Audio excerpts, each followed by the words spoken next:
The coffee was still warm when Elliot Hale vanished in the coastal community of Kailua, Oʻahu. Population 13,284. The morning of June 12th arrived in the familiar tranquility of Hawaii, with thin mist lingering over the coconut palms and the distant sound of Lanikai waves drifting in. His wife, Mara Hale, stood in the kitchen and looked out through the glass door when she heard the garage door open and Elliot's Jeep begin to roll out. Elliot had just left the house after an ordinary morning, leaving his half-finished cup of coffee on the kitchen counter, with faint steam still rising in the quiet room. Mara watched the vehicle disappear around the final bend of the street, the early sunlight reflecting off the car body being the last image she would retain of her husband. What happened in the hours that followed would haunt Kailua for the next 15 years. Before diving deeper into the story, don't forget to subscribe to the channel and hit the notification bell so you don't miss the latest cases. The Kailua, Lanikai area on the island of Oʻahu, Hawaii, stretches along the shoreline facing the Pacific Ocean, a peaceful place with small winding roads hugging the coast, low wooden houses tucked beneath coconut groves, and the slow-paced life of local residents. In this community, the Hale family lived in a two-story house overlooking Lanikai Beach. Elliot Hale, 49, a technical supervisor at a construction company. His wife, Mara Hale, 47, who worked remotely in consulting, and their son Bradley Hale, 22, a senior at the University of Hawaii at Manoa. From the outside, the family showed no signs of anything unusual, but in the weeks leading up to Elliot's disappearance, small tensions had emerged, intermittent arguments about finances, work schedules, and Elliot's frequent late-evening departures from the house to take a drive and relieve stress. The evening before the disappearance, a nearby neighbor heard raised voices coming through the rear window, lasting a few minutes before falling silent. The family reported no unusual incidents, and the evening passed without any visitors. The next morning, according to later statements from Mara and Bradley, Elliot left the house around 6:15 a.m., wearing a gray t-shirt, khaki shorts, carrying his wallet and phone, saying he would drive around Kailua to clear his head before work. That was the last time they saw him. By noon, Elliot had not made contact. His phone rang, but no one answered. Mara sent several messages with no reply, thinking her husband might be in a meeting or simply needed more quiet time. By afternoon, Bradley tried calling again, but the phone went straight to powered-off status. The mother and son began checking places. Elliot usually frequented Lanikai Beach, the coffee shop near Kailua Road, the hardware store he often visited, and the Keoho Trail he occasionally walked. No location had any record of his presence. Before sunset, they opened the family car trunk to see if Elliot had taken extra items, but found nothing unusual. The jacket, sneakers, fishing gear, and surfboard were all still there. By 10 p.m., after a full day with no contact whatsoever, and no sign of Elliot at any familiar location, Mara and Bradley agreed the situation had gone beyond what the family could handle alone. They called emergency services and reported Elliot Hale missing. Mara Hale's call was received by the Honolulu Police Department night shift at 22:17. With initial information logged, according to adult missing person protocol in the Kailua area. The duty officer reconfirmed key timelines and immediately opened a missing person case file under the name Elliot Hale, 49, residing on Papa Drive. Two main timestamps were established. Time last seen at 6:15 that morning, when Elliot left home, and time reported missing at 22:17, when the family formally reported after many hours of unsuccessful searching. The nearly 16-hour gap between these times was noted in the record for assessing urgency and potential risk level to the subject. Police requested an exact description from Mara and Bradley, height 6 feet 1 m 80, approximately 190 pounds, 86 kilograms, black hair with gray streaks, tan skin typical of native Hawaiian descent, upright posture, no mobility issues. Last known clothing included gray t-shirt, light khaki shorts, blue beach sandals, and a silver metal strap watch Elliot wore daily. Regarding health, the family confirmed Elliot had no serious medical conditions, was not taking antidepressants, and had no history of disorientation or behavioral disorders. This was documented to rule out the possibility of an unintended medical event. The night shift gathered additional information about habits, places Elliot commonly went in the morning, preferred routes for relaxing drives, locations he might stop without prior notice. Based on the family-provided data, police assessed the case as having unusual elements due to the prolonged lack of contact, the phone going powered off in the afternoon, and the fact that Elliot had neither returned home nor appeared at work without notification, completely contrary to his normal behavior. Accordingly, the department activated Level 1 search protocol within the residential area surrounding the Hale home, including a sweep of a 1-2-mile radius along roads circling the Lanikai Kailua area. The two closest patrol units were dispatched to the Hale residence to gather direct information, inspect the current condition of the interior and exterior of the home, verify no signs of forced entry, confirm no disturbed property, and ensure the missing person report matched on-scene observations. After a quick sweep and confirmation that the family could provide no further immediate leads, the police department forwarded the information to the local dispatcher to issue an internal alert to active patrol units in the area, requesting they watch for a male matching the description at public locations such as beaches, parks, gas stations, or roadsides. At headquarters, a temporary file was opened under Missing Person Type A, Adult, Risk Level Undetermined, allowing moderate resource mobilization while still initiating necessary steps during the late-night window. A night shift investigator was assigned as initial coordinator, compiling family information, checking 911 call databases, and cross-referencing any same-day reports of accidents, pedestrian incidents, or suspicious vehicles. All checks returned negative on June 12. The area patrol team conducted a rapid sweep of roads Elliot might have driven, focusing on the Mokulua Drive Loop, Kailua Road, and parking areas near Lanikai Beach, but did not locate his vehicle that night. Elliot's description was issued department-wide as a short bulletin to ensure late shift units were aware. The night coordinator began planning the initial steps for the next morning's search, creating a prioritized list of locations to check, such as beach access points, popular walking trails, and public parking areas most easily observable. At the same time, a small investigative team was temporarily assigned, consisting of one lead investigator, one support analyst, and 2 field officers, tasked with collecting all relevant data within the first 24 hours. Mara and Bradley were instructed by police to keep their phones on at all times and prepare to cooperate the following morning to clarify the timeline further, provide lists of friends, co-workers, or anyone Elliot might have contacted on the day he disappeared. At the end of the night shift, all information was entered into the HPD Case Records Management System,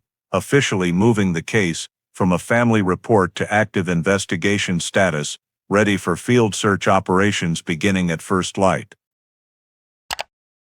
Early morning on June 13th, the lead investigator assigned to the day shift returned to the Hale residence to conduct the first formal recorded interviews with Mara and Bradley per protocol, in order to complete the timeline picture before establishing a preliminary search boundary. Mara began by reconfirming the entire sequence of events on the day before Elliot disappeared. She woke around 5:45, heard her husband moving downstairs in the kitchen, after which they exchanged only a few brief words about the work schedule. Mara said Elliot seemed tired, walked heavily, and skipped breakfast as was his habit, drinking only water before heading to the garage at 6:10. She described the garage door staying open for about 1 minute, Elliot driving out to the main road and turning left toward Kailua Road. Mara insisted there were no further unusual sounds after that point. No visitors came to the house, and the front door remained locked throughout the morning. When asked about the previous night, Mara admitted there had been a short argument between them regarding family finances, but according to her, it was not serious, and Elliot usually stepped back to avoid escalation. After Elliot left, Mara worked remotely, checking email and attending online meetings, until early afternoon, occasionally glancing at her phone for messages from her husband, but seeing nothing. She began to worry when she first called after 2 p.m. with no answer, then tried again with all calls failing to connect. Bradley's statement was taken immediately afterward, focusing on his independent observations for cross-verification with his mother's account. Bradley confirmed he heard raised voices between his parents the previous evening, but said it did not last long. When he came downstairs, everything had quieted, and there were no signs of physical impact or damage. The next morning, Bradley woke later, around 7:30, and did not see Elliot before he left. He stated his father often took morning drives or went to the beach to relax, especially on days with work pressure. When asked about Elliot's mental state over the past few months, Bradley described his father as someone who got stressed easily but showed no signs of behavioral disorder or mental breakdown. He also confirmed his father did not drink heavily, did not use sedatives or stimulants. The investigator noted Bradley's detail that he tried calling his father in the afternoon of the disappearance day, but the phone was completely off. An unusual occurrence, since Elliot always carried a backup charger. After the statements, the investigator requested that mother and son provide a detailed list of places Elliot frequently visited based on years of movement patterns. The compiled list included Lanikai Beach, where Elliot often walked along the sand in the early morning, a small coffee shop on Kailua Road, where he frequently stopped for coffee on workdays, the hardware store near Koolay Road, where he bought repair supplies, Kailua Beach Park, the Kailua Ridge Trail that Elliot hiked several times a month, the small parking area near Kailua Drive, where he sometimes stopped to listen to music or watch the ocean, and an old lookout point on the way to Makapu that Elliot occasionally drove to when he wanted quiet. All these locations were entered onto a preliminary map by the investigative team for priority marking. The investigator asked the family to identify places Elliot visited alone, locations where he lingered for extended periods, and any spots where he might have met acquaintances. This list helped narrow search directions and identify the highest probability points during the strange morning when Elliot told no one his plans. When compiling the data, the investigative team established a preliminary search boundary based on Elliot's familiar movement patterns, an arc extending from Lanikai Beach to Kailua Beach Park, then following the main roads leading to beachside parking areas and the hillside residential zone. Less traveled areas where Elliot had previously appeared were marked as priority zones. All family statements, the location list, and related information were entered into the case file to support field deployment activities on the same day. Immediately after completing the family interviews, the investigative team moved to review all of Elliot's activities in the 24 hours leading up to his disappearance to determine whether any warning signals had been overlooked. The lead investigator began by contacting Elliot's workplace, a construction company near Honolulu, requesting his work schedule and time clock records for June 11, 2003. The HR department confirmed Elliot was present at the company from approximately 8:12 a.m. to 4:47 p.m., with entry and exit times matching the old magnetic card system data. Throughout the workday, no incidents or conflicts were recorded between Elliot and coworkers, and according to the technical team lead's report, Elliot worked normally, showing no signs of unusual stress or distracted behavior. When reviewing Elliot's schedule, the investigator noted that the afternoon of June 11th had no client meetings or activities requiring him to stay late. After leaving the company, Elliot was recorded purchasing a simple dinner at a grocery store near Kailua Road at 17:20. The payment receipt was retrieved from the store's credit card data archive, showing he bought only a salad portion, a bottle of water, and an iced tea to go. This matched the behavior Mara described, noting that on hot days, Elliot preferred bringing food home rather than eating out. The investigative team expanded its review of Elliot's financial transactions over the preceding 3 days, including cash withdrawals, card payments, transfers, and any signs of preparation for leaving the island or unusual large expenditures. The bank Elliot used confirmed no noteworthy activity, balance unchanged, no large withdrawals, no foreign transactions, and no activity on the evening of June 11th, after the food purchase. They also confirmed Elliot had no outstanding loans, no locked credit cards, and no indicators of financial stress severe enough to prompt sudden departure. This was clearly documented in the summary report to police to rule out deliberate disappearance due to financial pressure. Additionally, investigators checked for travel-related transactions, including flight bookings, car rentals, ferry tickets, or hotel reservations. No evidence was found that Elliot had searched for or booked any service related to leaving the island in the 2 months prior to disappearance. The investigative team then moved to review public and private security cameras along routes Elliot commonly traveled. Because it was 2003, the Kailua, Lanikai area did not have dense camera coverage, so police relied on only 2 sources: traffic cameras at the main Kailua Road intersection and an old camera from a nearby grocery store. Footage from the traffic camera captured a vehicle matching the make and model of Elliot's at approximately 18:02 on June 11th, turning from the main road into the residential area toward his home. Due to low resolution, police could not positively identify the driver as Elliot, but the timing aligned with family statements that he returned home early in the evening. The grocery store camera recorded Elliot entering to buy food at 17:18, perfectly matching the credit card data. No additional images of Elliot were captured on the night of June 11th or the morning of June 12th in the available systems. A supplemental check was conducted at 3 gas stations near Kailua to determine whether Elliot had stopped for fuel that day. The stations provided sales data confirming no transactions matching Elliot's license plate on June 11th. This suggested the vehicle still had sufficient fuel for a short trip around the Kailua, Lanikai area, consistent with his usual habits. The investigative team also examined whether Elliot had any private meetings scheduled, including with friends, co-workers, or former clients. Phone records from the day before disappearance showed only 2 brief work-related calls and 1 call from Bradley in the late afternoon. No messages, emails, or calls indicated plans for a meeting or sudden departure. When all collected data was synthesized, the investigator concluded that in the 24 hours before Elliot disappeared, no unusual activity was recorded.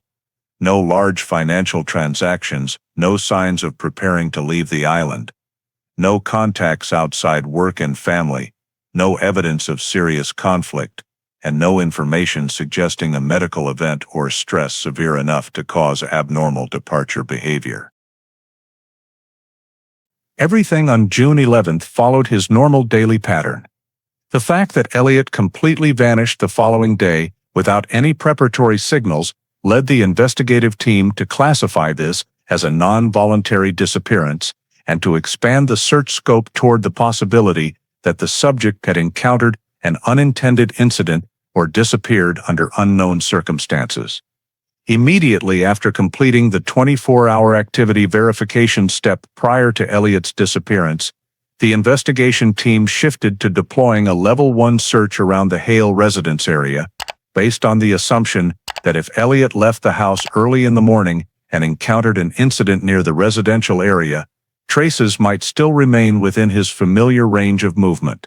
The investigation team established a basic search radius of 1 to 2 miles from the house on Alapapa Drive, encompassing all internal roads leading out to Kailua Road, the access points to Lanikai Beach, the hillside residential areas, and the narrow roads connecting the residential zones to nearby activity points. The search team was divided into 3 groups. One group responsible for sweeping roadways and small walking paths within the neighborhood. One group coordinating with K-9 units, and one group covering semi-public areas such as sidewalks, narrow alleys, and residential parking lots. The K-9 team consisted of 2 working dogs deployed to the scene with the objective of searching for Elliot's scent based on scent samples from clothing he left in the bedroom, following standard missing person trailing procedures within the first 24 hours. Police selected 2 types of terrain to test the K-9 scent response: the concrete paved area around the house and sections of sandy soil roads heading toward the beach. When the K9 team began trailing, both dogs showed a mild reaction toward the intersection near Mokulua Drive, but could not maintain the signal after a few hundred meters, indicating that the scent had become diluted or disturbed by morning pedestrian traffic. The K9 team continued along the internal road, connecting Alapapa Drive and Kailepulu Drive, a route Elliot sometimes walked for morning relaxation.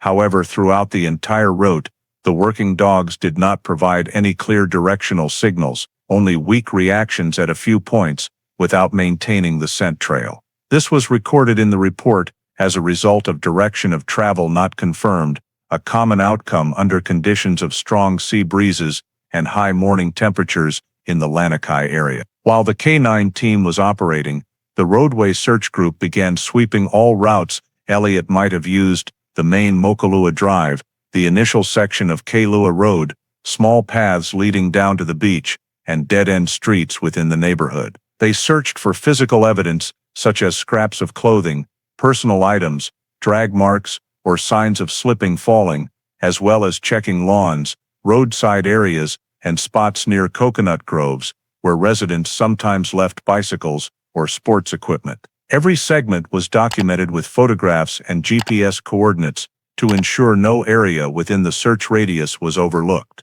The results showed no clear traces or objects directly linked to Elliot. There were no scraps of fabric, no unusual shoe prints, no personal items left behind, and no locations showing signs of struggle or slipping falling.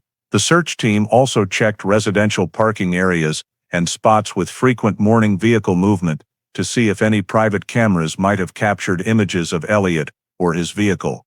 But most homes in the area did not use cameras in 2003, severely limiting available data. The investigation team expanded to roads connecting the residential area to the small park near Kailua Drive, where Elliot occasionally stopped to sit alone, but results remained negative. They also swept areas along retaining walls and stairways leading to beach shortcuts, but the sandy soil had been heavily disturbed by large numbers of people that morning, making trace identification difficult.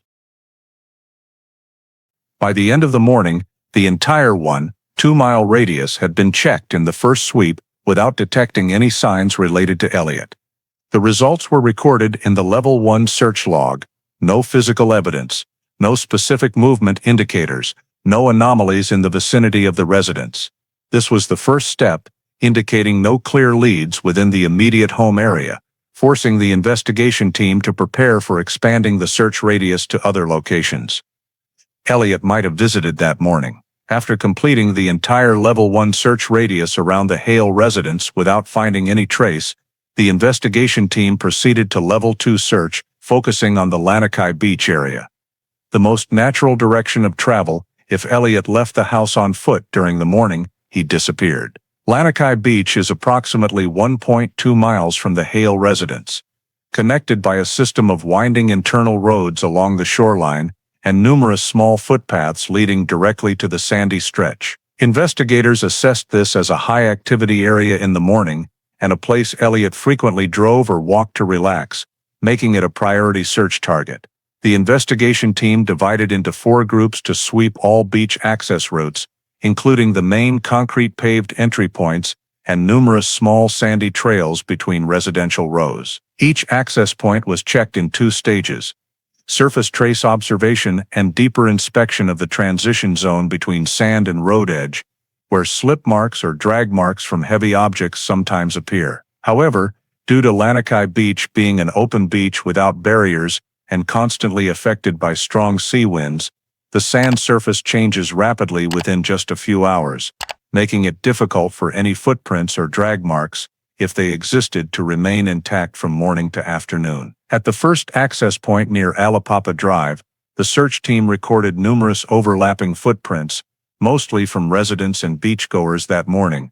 No footprint pattern stood out in terms of weight or stride length to suggest it belonged to Elliot. At the second access point near Mokulua Drive, the sand surface showed natural wind disturbance patterns, with a thin layer of blown sand covering older traces, making precise footprint tracking impossible. The search team attempted to examine indentation depth and wind direction, but the differences were insufficient to identify any traces directly related to Elliot. At the third access point near the small parking area, the search team recorded many morning parked vehicles, bicycle tracks and light drag marks likely from beach equipment, but none led toward the water in a manner inconsistent with normal visitor activity. The investigation team spent longer at this access point because it was a highly likely spot for Elliot to have paused if he went to the beach, but after checking surrounding areas, including a narrow grassy strip where residents sometimes left sports gear, no personal items,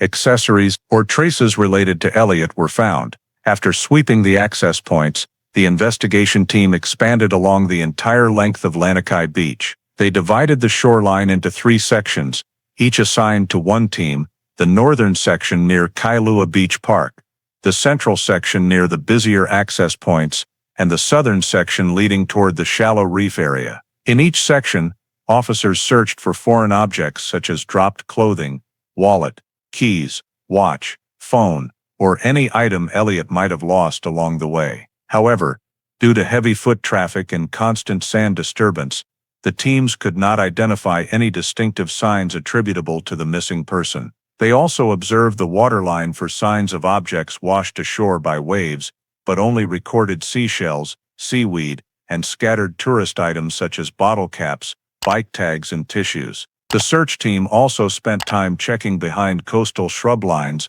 where some personal items might have been blown by wind, but results remained negative. No objects matching items Elliot carried on the day of disappearance were documented.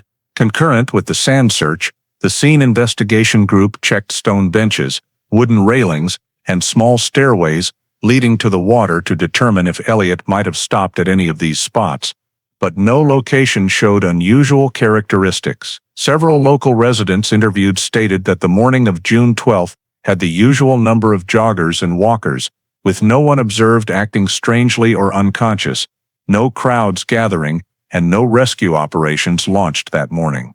This made the possibility of Elliot falling or having an accident in a crowded area unlikely. The investigation team also checked less frequented areas, such as the narrow sandy strip hidden behind coconut groves in the southern part of the beach, but this area yielded no relevant signs. They searched for sand depressions, slide marks, or drag marks near the waterline to rule out an incident, but all traces were of natural wind and tidal disturbance. Ultimately, after hours of continuous sweeping under intense sunlight, the beach area was assessed as no plausible physical evidence, no traces related to Elliot Hale detected, no specific direction of travel identified. These findings were entered into the end-of-day Level 2 search report, reinforcing the conclusion that if Elliot had been present at the beach that morning, any traces had been erased by natural activity or heavy pedestrian traffic, or he never appeared there on the morning of his disappearance. During the continued sweep of the Lanikai Beach area,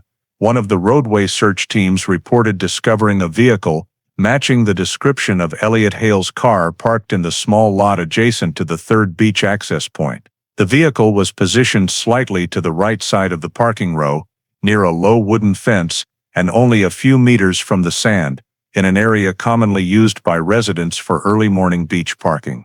The search team immediately approached the vehicle and cross-checked the license plate with family-provided information, confirming it was indeed the car Elliot used daily. They noted that the parking spot was not in a hidden corner or between other vehicles, but in a fairly visible position where anyone passing by could see it. Initial observations showed the vehicle had no signs of forceful movement or misaligned parking.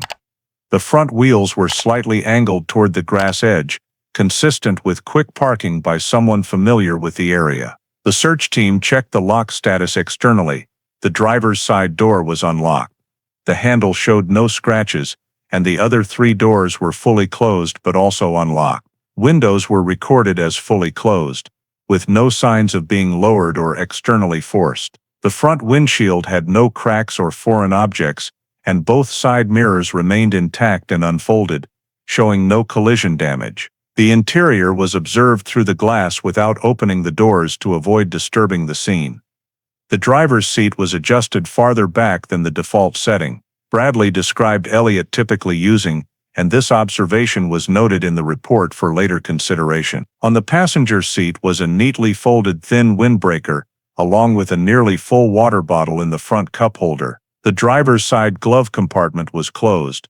The rear seat storage pouch contained a roll of paper towels and a few small items, but showed no signs of disturbance. The floor mats were clean, with no notable sand or soil beyond the very fine sand particles typically picked up when someone walks on the beach. Notably, there were no personal items of Elliot's, such as wallet, phone, or loose keys, inside the vehicle, which was consistent with him being the last driver to leave the car, but did not clarify where he went after parking. The search team photographed the vehicle from all angles: front, both sides, rear, roof, and its distance from the parking edge, to create a comprehensive scene record before moving the vehicle. They noted no unusual tire marks or skid marks in the surrounding sand, only mixed footprints from numerous people throughout the day, making individual trace differentiation impossible.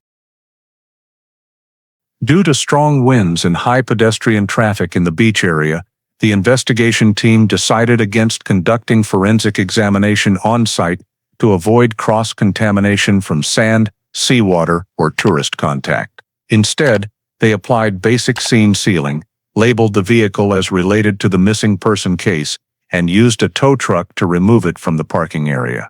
Before the vehicle was loaded onto the flatbed, an officer recorded the surface temperature of the door handles and hood to estimate how long the car had been parked there, but the results were inconclusive since the vehicle had been in direct sunlight all day. A small map was marked with the vehicle's position using GPS coordinates, allowing cross-referencing with Level 1 and Level 2 search routes, and confirming this as the first significant lead regarding Elliot's whereabouts on the morning of his disappearance. The vehicle was transported to HPD Kailua headquarters for detailed laboratory examination under controlled conditions, free from external environmental interference. The discovery of the vehicle marked the first major breakthrough of the search day, providing a definite anchor point in Elliot's movement timeline and confirming he had reached the Lanikai beach area at some undetermined time on the morning of June 12. However, the vehicle's presence did not come with any clear indicators of the direction Elliot left the beach or his activities after parking. All observations related to the vehicle, including position, condition, and scene photographs, were immediately entered into the case file to prepare for the next phase of analysis at headquarters. Immediately after Elliot's vehicle was discovered in the parking lot near Lanikai Beach, but provided no further clear traces regarding his direction of travel, the investigation team shifted focus to offshore areas and deployed an advanced marine search to rule out the possibility of the victim having suffered an accident in nearshore waters. On the morning of June 14th, the Honolulu Police Department coordinated with marine rescue teams and U.S. Coast Guard units to expand the search radius to the reef shelf and deeper waters east of Lanikai, where the underwater terrain changes rapidly and contains rock crevices capable of trapping fallen objects. Prior to commencement, the Coast Guard's Hydrographic Analysis Group provided a report on current and tidal conditions for the morning of June 12, the time Elliot was determined to have gone missing. The report indicated surface currents moving northeast at an average speed of 0.7 to 1.1 knots, depending on periods of stronger wind. Tides fluctuated between 0.3 and 0.6 meters, with particularly strong wave action near the reef, capable of carrying light objects away, but unlikely to retain heavy objects. Based on this data, the search forces established 3 priority search zones. The nearshore zone within a 200-300 meter radius from the sand. The intermediate zone extending to approximately 800 meters, where numerous shallow coral patches exist. And the outer zone beyond 1 to 1.5 nautical miles, where currents shift direction more strongly and are likely to carry objects farther out. To survey the surface, 2 rescue vessels were deployed in parallel, running a grid pattern along the shoreline to ensure no water area was missed. A Coast Guard helicopter was dispatched to fly circular patterns over the area, using surface observation cameras to look for floating objects such as clothing, shoes, or personal items. Underwater, dive teams were assigned to sweep the nearshore zone, particularly the reef edges where many prior accidents had been discovered. Because if Elliot had fallen into the water, his body could have become lodged in coral crevices before being carried away by currents. Divers maintained communication with the mothership via line signals and underwater lights, sweeping square meter by square meter in the priority zone. But underwater visibility was quite poor due to sand stirred up by 2 consecutive days of strong sea winds, making observation difficult. Concurrent with diving operations, the second vessel was equipped with low-frequency sonar to detect medium to large objects on the seabed. The sonar system scanned in a fan pattern, creating reflective images to identify anomalies such as horizontal objects, elongated objects, or items with density different from the coral base. The investigation team paid particular attention to long or solid mass signals. However, most sonar returns were identified as natural rock formations, driftwood and coral structures typical of the area. A few unusual signals appeared at the edge of the deeper zone, but upon diver inspection, all were confirmed as natural rock outcrops or objects, with no connection to the missing person. The helicopter continuously scanned the surface for nearly an hour, avoiding sun glare interference, but recorded no floating objects matching Elliot's belongings. Teams on the vessels also used retrieval tools to collect suspicious floating items such as fabric scraps, nylon bags and foam containers common after large waves, none of which were related to the missing person. To ensure no possibility of Elliot drifting northward was overlooked, the area between Lanikai Beach and Kailua Beach Park was additionally swept during low tide, but the entire shoreline revealed no matching objects. The basic analysis team concluded that if Elliot had fallen into the sea in the nearshore area on the morning of June 12, the possibility of the body being washed against reef edges or lodged at rock margins warranted consideration. However, after hours of sonar and diver checks, no signals supported this. No personal items, shoes, clothing, wallet, or phone were found floating in the area, making the hypothesis of an immediate marine accident less convincing. The investigation team recorded all advanced marine search results in the end-of-day report. No body-related items or accident traces detected in the waters off Lanikai and adjacent areas. Current conditions do not indicate large objects would be easily retained near shore. No evidence supporting the hypothesis of the victim falling into the sea in this area. This result reinforced the assessment that if Elliot had been present at the beach that morning, no signs remained to determine where an incident might have occurred or the direction of his movement after leaving the vehicle. After the offshore search yielded no promising results and no traces related to Elliot were found in the ocean area, the investigation team shifted focus to the possibility that the victim had moved along trails or sparse forest areas above Lanikai, where the terrain is more complex and features many secluded spots rarely visited by people. On the morning of June 15, the search team began deploying personnel at Pillbox Trail, one of the well-known trails leading up to 2 old observation bunkers overlooking the entire Lanikai Bay, a place where many locals frequently hike in the early morning.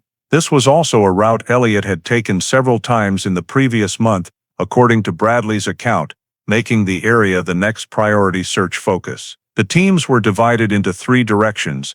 The first team started from the main entrance near Kailua Drive, the second team from the Mokulua Drive side, and the third team from the secondary path leading up to Kailua Ridge. Each team carried GPS positioning devices, cameras, area marking tools, and one member specialized in evaluating footprints or disturbed surfaces. Across the initial rocky slope of Pillbox Trail, the specialist team recorded that the dry rock and soil base had numerous shoe prints from hikers from the previous day, but none stood out in terms of weight or depth sufficient to be considered the tracks of an adult moving alone on the morning Elliot went missing. On the first uphill section leading to Bunker 1, the search teams scoured every possible segment of ground for signs of slipping, dropped items or light drag marks, but only found normal loose rocks and soil debris. The Bunker 1 area was thoroughly checked because it offers a wide view and is a place where many people stop to take photos. If Elliot had been there on the morning of June 12, the chance of witnesses was high. However, based on responses collected from people who walked there that morning, no one recalled seeing a man matching the description. The search team continued to Bunker 2 and swept along the Kailua Ridge line, where the terrain is narrow with steep drops on both sides. The terrain assessment team checked potential fall points, such as protruding sharp rocks, eroded soil sections, or slippery ridge edges due to morning dew. Throughout the nearly 2 kilometers length of the trail, there were no signs of strong soil displacement or fresh loose rocks forming new streaks, indicators that typically appear when someone slips, falls, or drags an object.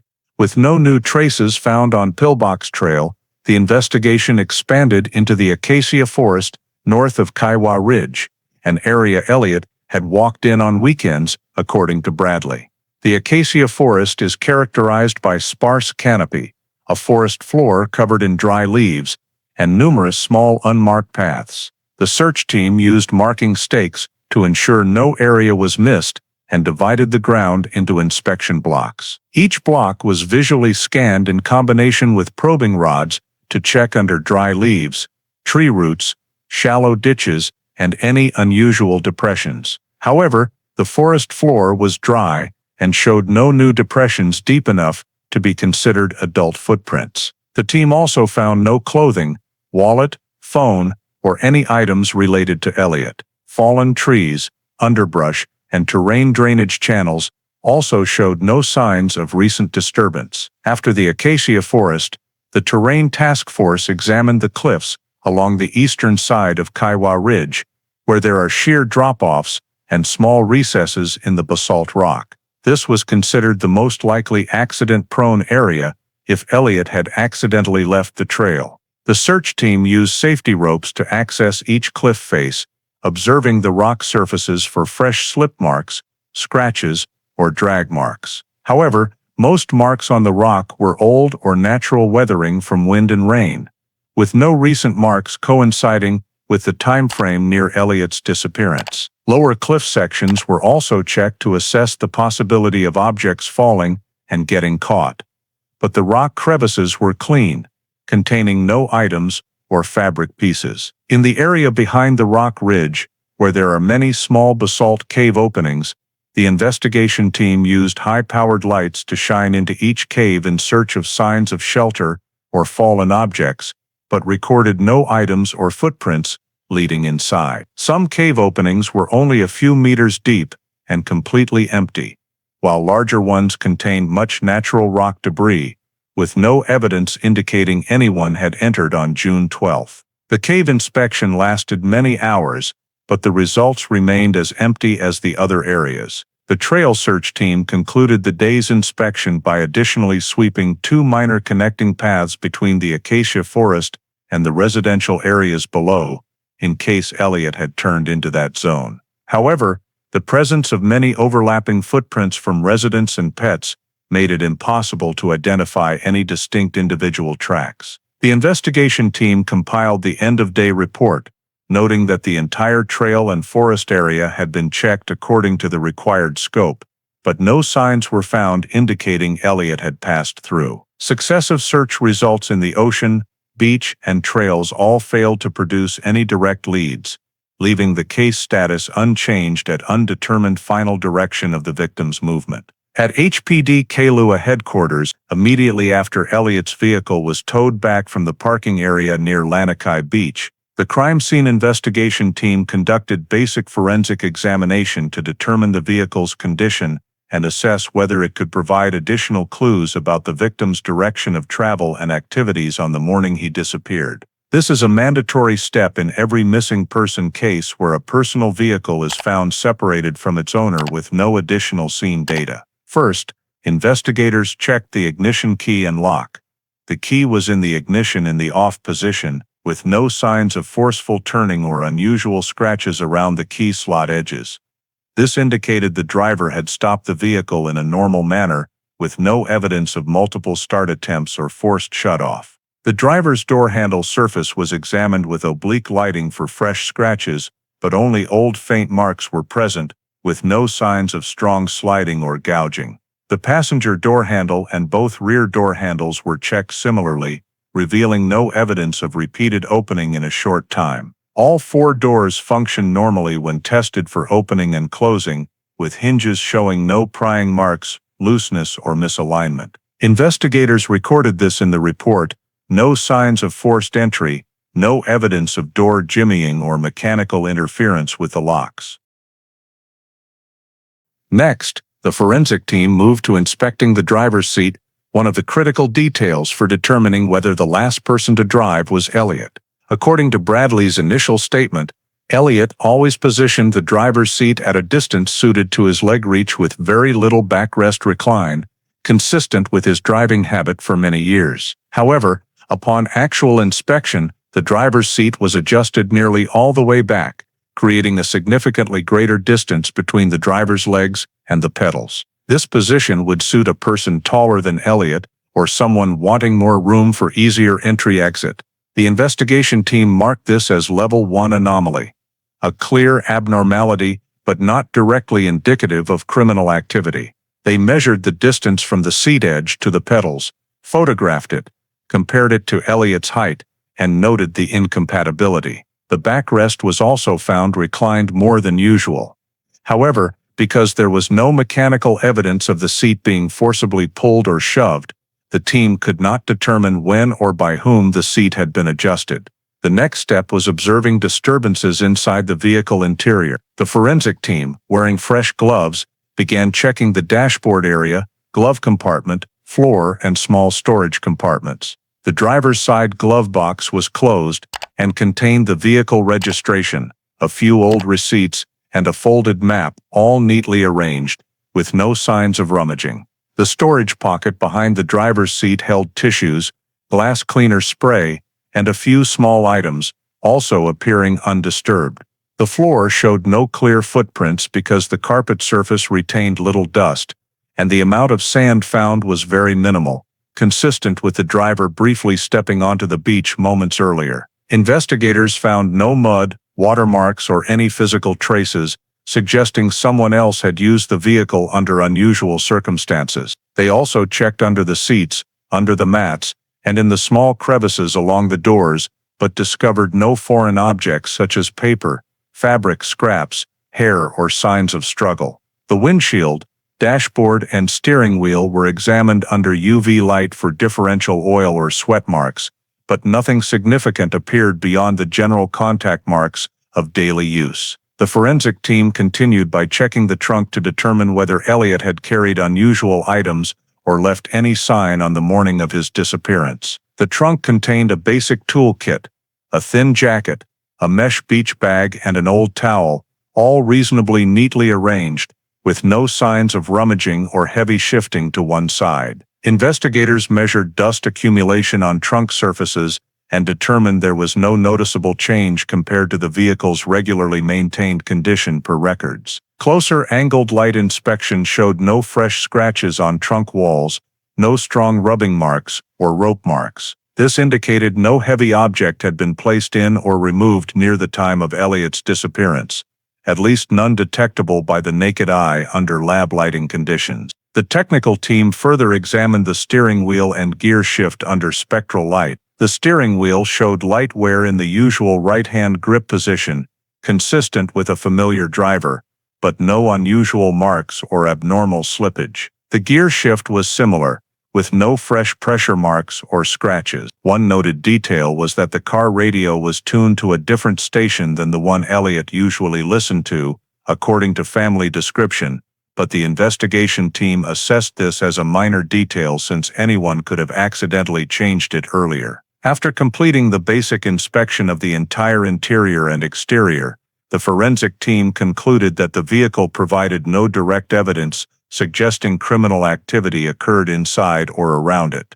There were no signs of struggle, no blood traces, no abandoned items or foreign objects stuck in the vehicle. The only recorded finding was the driver's seat position inconsistent with Elliot's habit, an important detail but insufficient for any judgment. The investigation team incorporated all observations into the end-of-day report, noting that although the vehicle was the first confirmed point placing Elliot in the Lanikai area on the morning of his disappearance, the basic forensic checks did not indicate his subsequent direction of travel or any unusual circumstances inside the vehicle. On the same day, the basic forensic examination of Elliot's vehicle was completed. The investigation team continued an important branch of work aimed at ruling out the possibility that the victim had actively and voluntarily left. This is a necessary step in every adult missing person case, as police must clearly verify whether the disappearance involved deliberate preparation, especially when no signs of violence or unusual evidence were found from the vehicle or initial search areas. First, the finance and electronic data team reviewed all of Elliot's ATM transactions within the 72 hours before he was reported missing. The bank, where Elliot held his account, provided detailed statements of transactions from June 9th to June 12th. The results showed Elliot had only one cash withdrawal of $60 on the morning of June 10th at an ATM near the grocery store he usually visited. There were no withdrawals on June 11th or 12th, nor any large or unusual transactions. His checking and savings accounts maintained their balances with no signs of transfers, emergency withdrawals, or liquidation of assets, behaviors commonly seen in individuals quietly preparing to leave. Additionally, Elliot's credit cards were thoroughly checked. The 3 days prior to his disappearance showed no large purchases, no unusual shopping, no unexpected fuel costs beyond normal, and no transactions at stores or services outside his usual routine. Elliot also had not booked travel gear, luggage, new clothing, or personal equipment for long-distance movement. The investigation team moved on to airline and ferry booking data. Hawaii Airlines cooperated by checking the reservation system for June under the name Elliot Hale, date of birth, and ID number. No tickets were purchased with his card, no reservations were held, and no tickets were booked for airport payment. The check was expanded to 3 other airlines operating at the time: Aloha Airlines, United Airlines, and inter-island flights.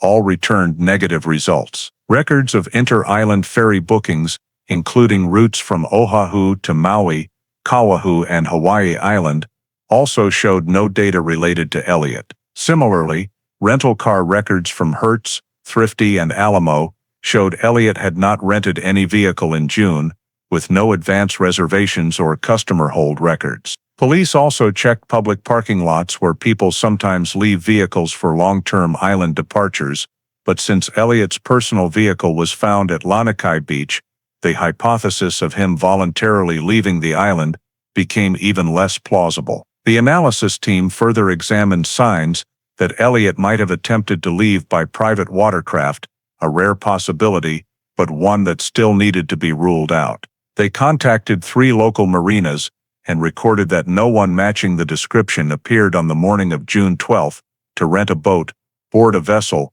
or contact crew members. There was no evidence Elliot had approached these areas. In addition, they reviewed hotel and vacation rental booking records around the island, in case Elliot had separated from the family to stay temporarily for a few days. Checks of reservation management systems from 3 major hotel chains in the area found no matching data. Some smaller establishments did not maintain electronic records in 2003, but verification calls confirmed no guest named Elliot Hale had checked in at that time. The technology investigation team simultaneously reviewed electronic device data, including limited 2003-era mobile signal analysis, to determine whether Elliot had turned his phone on-off in a pattern consistent with someone leaving the island or traveling far. After cross-referencing with carrier data, there were no signs that Elliot's phone had connected to towers near Honolulu Airport or the ferry terminals. Additionally,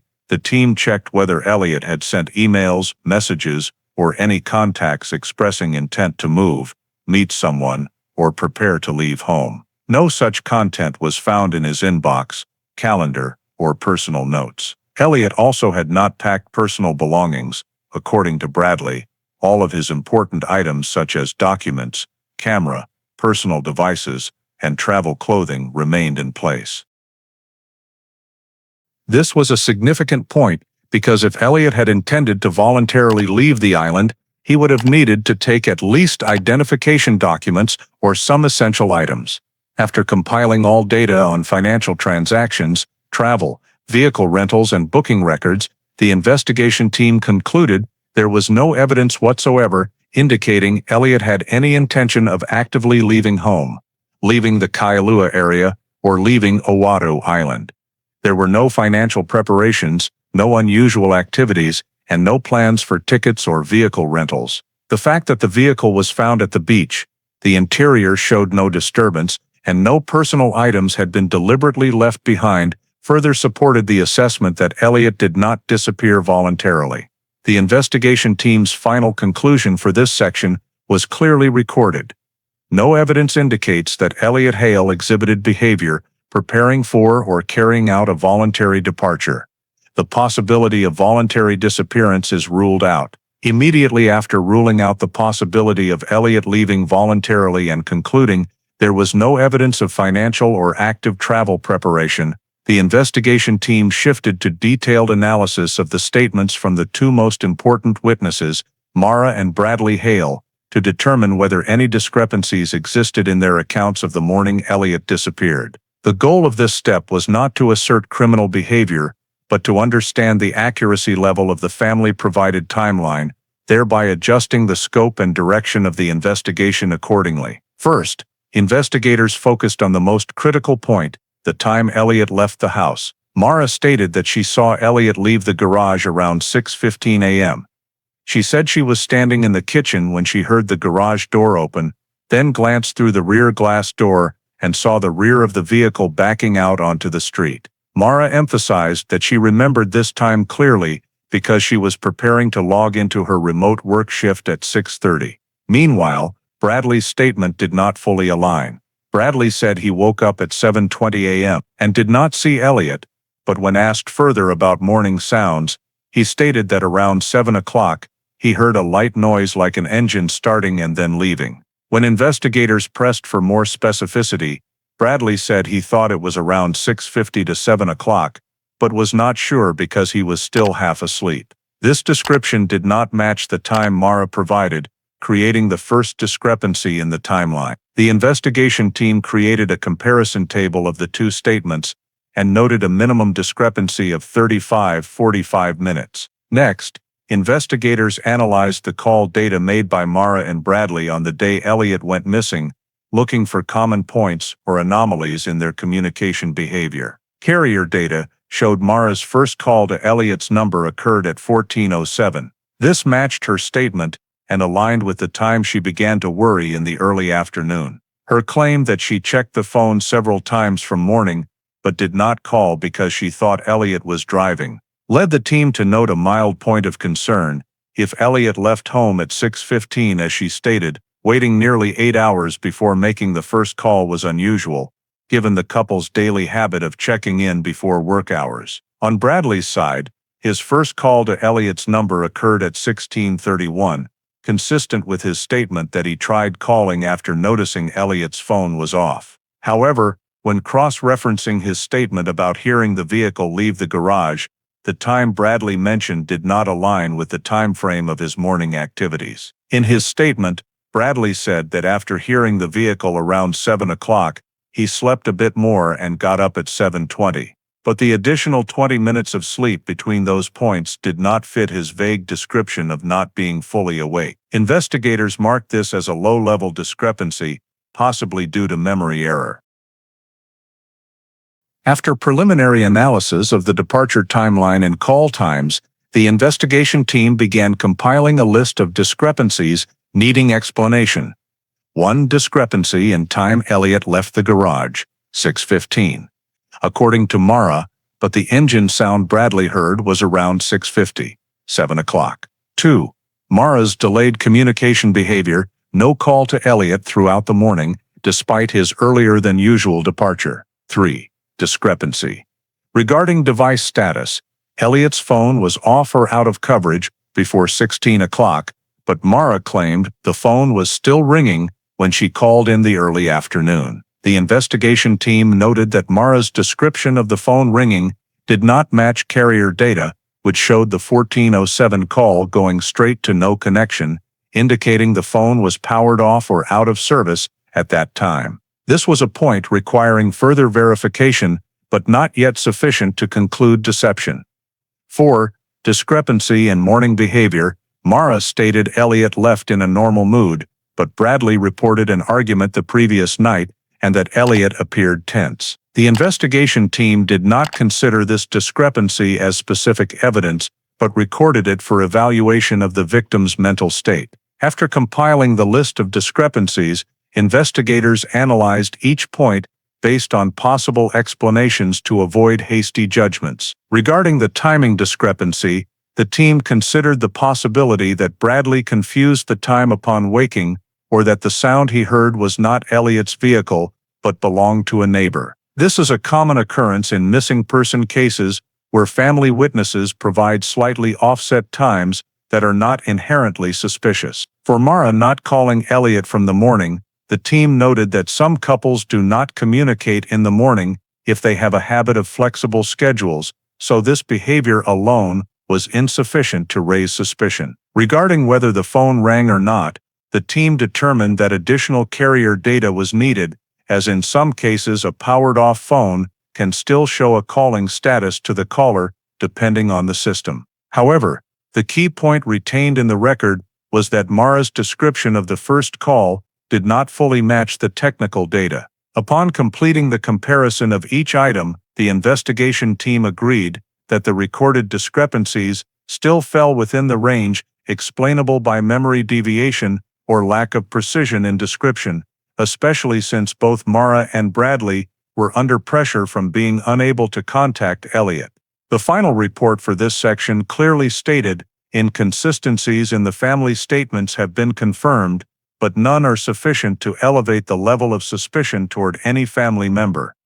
The discrepancies are only recorded for cross-reference in subsequent investigation steps. The investigative team moved to the step of expanding verification outside the family's scope by checking all locations that Elliot Hale regularly frequented in his daily life to determine whether he appeared publicly anywhere after leaving the house on the morning of June 12. Prior to this, the analysis of Mara's and Bradley's statements showed that the timeline of his departure from the house still contained many inconsistencies, but there was not yet sufficient basis to escalate suspicion. Therefore, verifying Elliot's social activity was deemed mandatory to narrow the direction of the investigation and rule out the possibility that he voluntarily moved to a familiar location. The list of locations was compiled based on statements from Part 3 and the history of living habits that police collected through credit card transaction records, old bills, and neighbors' accounts. The first location was Morning Tide Cafe on Kailua Road, the place Elliot usually stopped for morning coffee before heading to the office or before going for a beach walk. Investigators approached the owner and two baristas who regularly worked the morning shift on June 12, 2003. All three were interviewed separately to avoid mutual influence. Result: none of them saw Elliot that morning. The cafe had a peak hour around 6:30, 8 o'clock, but staff confirmed they remembered regular customers quite clearly, especially Elliot because he always ordered the same drink, a sugar-free latte. There was no receipt in his name, and no description or identification matched the clothing Mara described. This was the first exclusion point. Elliot did not visit his usual coffee shop. The second location was Hale Poly Grill Restaurant, where Elliot often went for lunch on weekdays and was acquainted with some staff. The team met the lunch shift manager and two servers on June 12. They reviewed the manual order book, as electronic systems were not yet common in 2003. No receipt or note matched Elliot. Staff confirmed they did not see him during the 11 o'clock, 14 o'clock window. The team further inquired about the possibility of him arriving during off-peak hours, but the manager stated that both strangers and regulars were easily noticeable during that time, and no one fitting the description was present. The third location was Windward Mall, where Elliot occasionally stopped to buy computer parts or books. Since mall camera systems in 2003 were limited and only stored certain fixed footage, the team worked directly with internal security. The remaining camera data covered only the main entrances and the first-floor corridor area. Upon reviewing footage from 8 o'clock to 15 o'clock, no images showed Elliot at any entrance. Staff at the bookstore and computer store, where he had previously shopped, also confirmed they did not see him on June 12. Although the possibility that he visited the mall without leaving traces could not be completely ruled out, police noted that no evidence supported this direction. The next location was the small gym in the Mauka area, Windward Fitness Center, where Elliot had regularly worked out in previous years. However, according to Mara, he had significantly reduced exercising for years and only visited rarely. The team checked the old magnetic card attendance log. There were no swipes under Elliot's name in the 3 months prior to his disappearance, and naturally, none on June 12. The morning receptionist also did not recall seeing him. Police recorded this as a clear exclusion point. After checking the main locations, the team expanded to places Elliot visited occasionally: the small boat repair shop near Kailua boat ramp, the local Foodland supermarket, and the 7-Eleven convenience store near Lanikai. All were interviewed in person. No one saw Elliot on June 12. There were no cash transactions and no matching identifications. The 7-Eleven staff noted that some customers came in early that morning, but none resembled Elliot, who was easily recognizable due to his tall and thin build. The team also reviewed less likely but still necessary locations: gas stations, dive shops, DVD rental stores, and hardware stores. All yielded the same results: no evidence that Elliot visited any of these places after leaving home on June 12. Based on the series of direct verifications, the investigative team compiled a summary report. No regular daily location recorded Elliot's presence on June 12. 2. No receipts, transactions, or public witness statements confirmed his presence. 3. No camera or data showed Elliot entering any crowded area after leaving home. 4. No indication of any unusual schedule related to any listed location. The team concluded that, at this point, all data reinforced a single finding: Elliot did not appear publicly anywhere after leaving the house. This meant the time period between when he left the garage and when the family reported him missing was a complete blank, leaving no trace in his social life. This was a significant finding, helping to rule out the possibility that Elliot freely moved to familiar locations and narrowing the hypotheses about his movements immediately after leaving the house. After completing verification of all locations, Elliot regularly frequented and confirming that he did not appear publicly after leaving home. The investigative team returned to the original focus: the living environment of Elliot, the Hale residence located in the Kailua, Lanikai border area. Since there was no basis yet for a full forensic examination, police conducted only a preliminary observational survey without touching objects, collecting samples, or moving any items in the house. The goal of this step was to assess whether any unusual signs existed inside the space that could be related, directly or indirectly, to Elliot's disappearance. The survey began in the living room, the family's common area. Investigators noted it was tidy, with no broken items, no signs of major disturbance. The bookshelf near the window remained full, with no unusual gaps, suggesting items were hastily removed or hidden. The air conditioner was set to its pre-programmed automatic mode. A drinking glass sat on the table, but was completely dry, indicating it was not recently used. These details provided no clear direction, but were still noted for future comparison. Next, the team moved to the kitchen area, where Mara described standing when she heard Elliot leave the garage on the morning of his disappearance. However, instead of finding clues, police only recorded a completely normal space. The kitchen was clean, with no signs of unfinished cooking. The trash contained nothing unusual, mostly small household waste. The sink showed no standing water or signs of rushed cleaning. The knife drawer was complete, no knives missing. A small but always noted detail to rule out disappearance related to conflict leading to violence. Everything was intact. When moving to Elliot and Mara's bedroom, investigators noted a much more noteworthy detail.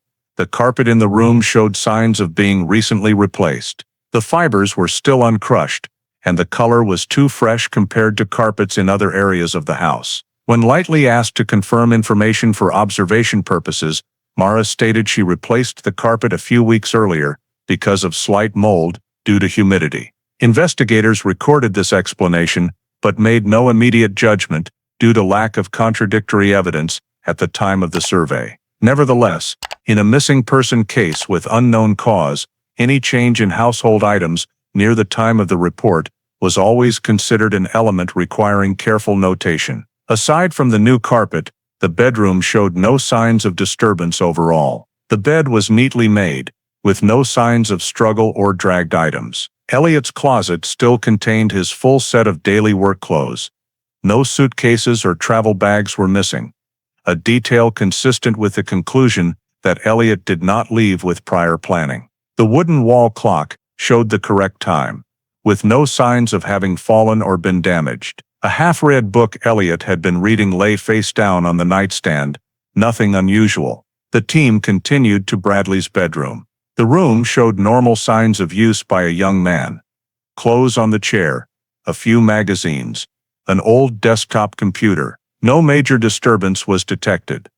The floor had no unusual dirt or foreign footprints. The team only noted that the bedroom door was fully open, consistent with Bradley's statement that he rushed out to search for Elliot on the day of the disappearance. Next, police surveyed the garage, the point considered the last place Elliot left, according to Mara. The garage was tidy.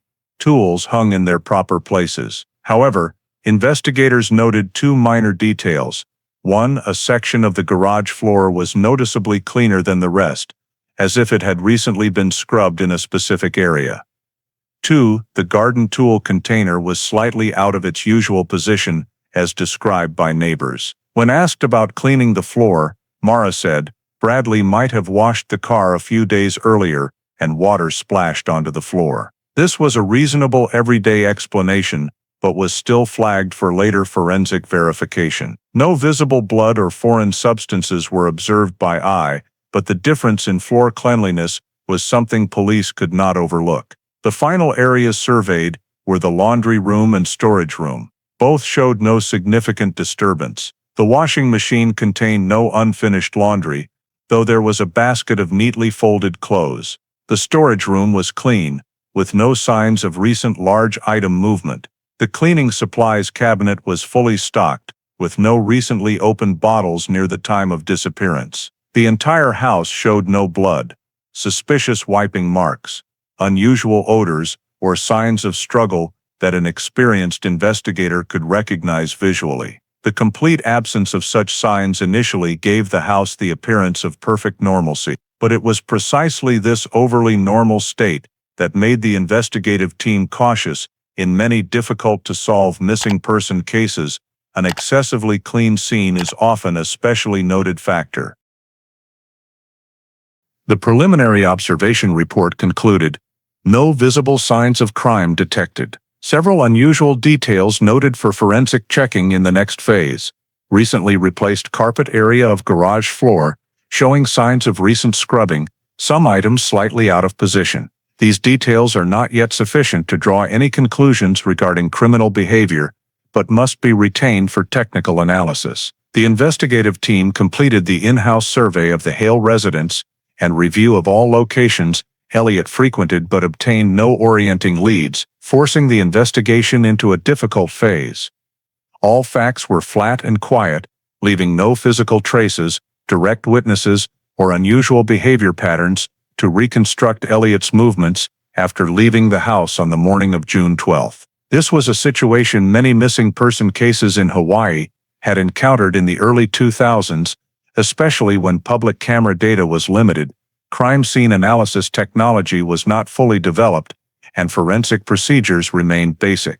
The comprehensive report from Parts 1 to 14 presented a uniformly negative picture: no body, no physical evidence, no witnesses, no signs of violent crime at the Hale residence, no evidence Elliot left the island, no proof he appeared at any public location after leaving home. The team also found no indication that Elliot voluntarily left, no cash withdrawals, no ATM activity, no ticket purchases, no car rentals, no contact with friends. All information stopped at a single point: the moment Elliot left the garage. After 10 days, high-intensity active search efforts yielded no results. K-9 teams could not pick up any scent trail extending beyond a few dozen meters.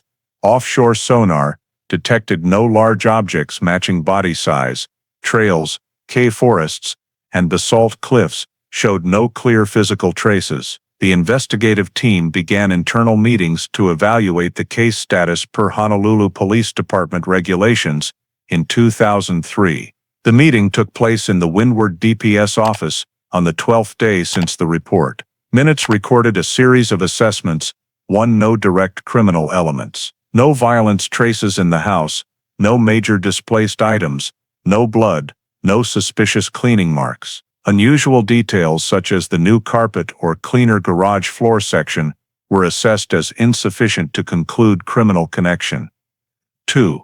No new investigative leads in the last 72 hours. All of Elliot's personal relationships had been preliminarily checked: colleagues, friends, neighbors. None provided information leading to clues. Elliot had no debts, no enemies, no lawsuits. 3. No information from federal agencies. The team had contacted FBI Honolulu per procedure regarding possible illegal island departure, but airport and seaport system checks showed Elliot was not on any passenger list. 4. No storm, large swell or environmental accident events that could explain natural disappearance in the Lanikai, Kailua area on June 12. Weather was normal, sea calm, visibility clear. Lanikai Rescue Station data confirmed no rescue calls that day. The initial summary report indicated that the team had reached the limit of all logical investigative directions that could be pursued without legal violation, and there was also insufficient foundation to request advance search warrants or full forensic examination of the Hale residence. Under 2003 regulations, a missing person case could only be upgraded to a criminal investigation when one of the following existed: a body, evidence suggesting crime, strong contradictory statements, or technical data showing intentional abnormal behavior. At this point, none of these criteria were met. Therefore, at the 14th meeting on June 25, 2003, case MH03147 was classified as missing person, suspicious circumstances, missing under suspicious conditions, but not meeting criminal criteria. The investigative group reported that they could not maintain indefinite active search status due to lack of new directions. Volunteer forces gradually decreased, and funding for helicopter, sonar, and dive teams was maintained only for the standard 7-10-day period under then-current policy. Minutes also noted that continuing unguided search increased accident risk to rescue personnel, especially in trail and basalt cliff areas at Kailua Ridge. On June 28, 2003, the official decision was made: close the active case. This did not mean the case was abandoned, but rather shifted to passive monitoring status. During this phase, the file remained minimally open, but no active field forces were deployed unless new information emerged. Police maintained one officer responsible for the file to receive community tips, medical facility reports, or any data related to the missing person. The Hale family was informed of this decision. Mara reacted with a mixture of disappointment and despair. Bradley remained silent, only nodding when the investigator explained that there are no leads to follow and legal procedures did not allow them to proceed further. Internal notes recorded that family morale was very low, but there were no signs of direct conflict or oppositional behavior. In the following days, the Hale residents returned to normal daily life. Elliot was entered into the NCIC system as a long-term missing person. No further calls, emails, documents, or movements bearing his trace appeared. Everything stopped abruptly and silently. Case MH0-3147 officially entered cold status, an unexplained, unresolvable disappearance that could not be further investigated along any clear direction. What remained was only an open question. Where did Elliot go immediately after leaving the garage? And that question would remain unanswered for many years to come. The decision to close the active phase of Elliot Hale's missing person case meant that file MH0-3147 had to be transferred to the cold case unit in accordance with Honolulu Police Department procedures in 2003. The transfer was not merely archiving, it required an inventory, sealing, and reclassification of all related evidence and documents to ensure their preservation intact over many years for possible re-evaluation when new information arose. The handover process began in the HPD Windward Evidence Room on July 1, 2003. The lead investigator prepared a complete list of all direct and indirect evidence collected during the initial investigation. Elliot's vehicle, clothing samples used for K9 scent comparison, search area maps, photos of the parking area scene, interior vehicle photos, Hale residence observation reports, call log data, notes of Mara's and Bradley's statements, list of interviewed witnesses, and all reports from sea, forest, and trail searches. Each item was inventoried, assigned a new identification code, and packaged according to preservation standards, paper documents placed in moisture-proof sleeves, scene photos printed and stored with digital copies on CD, physical evidence placed in locked security boxes. Elliot's vehicle was not stored long-term at the Windward HPD lot, but transferred to the main evidence warehouse in Honolulu under vehicle held for possible forensic re-evaluation. The vehicle was covered, lightly dehumidified inside, doors sealed, and stored in a temperature-controlled area to minimize deterioration over time. The report noted that although the vehicle had not yet provided useful leads, it could still become significant evidence if future forensic technology allowed more precise trace microanalysis. All non-physical evidence, statements, phone data, investigation notes, search maps, was entered into the HPD cold case storage system. In 2003, this system primarily relied on paper documents combined with electronic copies, arranged in specialized file cabinets, with each file coded by year, case type, and priority level. Elliot Hale's file was classified missing person, unresolved, and marked with a yellow label, indicating no suspect, no clear criminal signs, but potential for re-evaluation upon new evidence or data compatible with future analysis technology. After completing evidence handover, file MH0-3147 was officially placed on the cold case unit's periodic review schedule. Per Hawaii PD standards at the time, unresolved missing person cases were reviewed on a 12-month cycle, or earlier if community reports, federal updates, or data matches between cases emerged. The review schedule was preset for July each year, meaning the first review would occur in July 2004.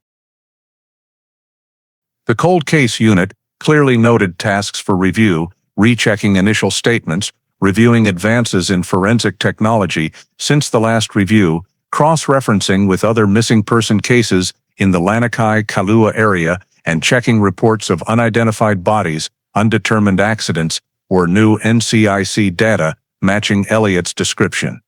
A senior investigator was assigned as file supervisor, responsible for maintaining seal keys and updating any changes from the Hale family, if any. All case-related documents had one backup copy printed and transferred to a secondary storage vault at HPD Honolulu headquarters in case the primary file was damaged by moisture, insects, or natural incidents. The handover process concluded with a signed receipt between the lead investigator of the initial phase and the investigator assigned to the cold case unit. The receipt clearly stated, "File currently has no investigative direction, transferred to long-term storage, awaiting new information, maintain open for review status." From this point, Elliot Hale's missing person file was no longer part of the active investigation group, but became part of the long-term missing persons list for the island of Oʻahu. Cases quietly waiting for a new piece of data, a new witness, or a technological change strong enough to create a breakthrough. Within the cold case unit system, Elliot's file was stored in drawer 27B, yellow labeled, with the final note, currently stalled, passive monitoring. Awaiting opportunity to reopen. From the time the MH03147 file was transferred to the cold case unit in July 2003, the disappearance of Elliot Hale officially entered the longest and most static phase of its entire progression, 14 years without any movement significant enough to generate a new investigative direction. The first review took place in July 2004 on the regular schedule.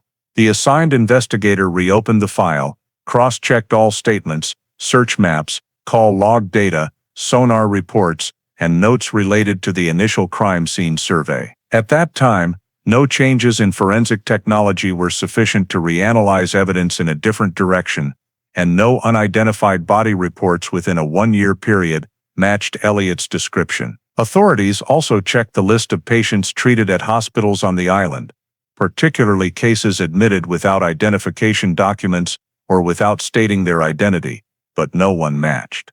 Hawaii DMV confirmed there was no record of any updates to driver's license, vehicle registration, address change, or ID renewal related to Elliot. His bank accounts remained completely inactive, with no transactions. The FBI Honolulu also reported no new biometric data appearing in the federal system. After the full review, the cold case unit concluded that the 2004 review produced no new leads. The following years followed nearly the same pattern. In July 2005, the file was reopened and updated as required, checking unidentified death data, updating the list of homeless individuals documented by the city of Honolulu, and examining reports of drifters at nearby islands. The result was still zero. In that year, fingerprint identification technology had not seen significant advances, so no additional matching procedures were performed. By July 2006, the cold case unit conducted the third review. A new element was that the hospital data management system had become more standardized, allowing checks of patient lists with incomplete information over the past 3 years. However, no one matched Elliot. A report from Kauai about the discovery of a male body that had washed ashore prompted an urgent file reopening during the first week of August, but forensic testing confirmed the body belonged to a tourist from California. The MH03147 file was closed again as before, remaining dormant in the cold case storage drawer. From 2007 to 2010, every 12 months the file was pulled out once according to standard procedure. During these years, investigators focused on cross-checking data through the federal NCIC system, the nationwide missing persons and criminal database. Elliot remained on the list, but there were no matches in any state, no new biometric data, and no signs of entry or exit from the country. His financial status continued in absolute stasis.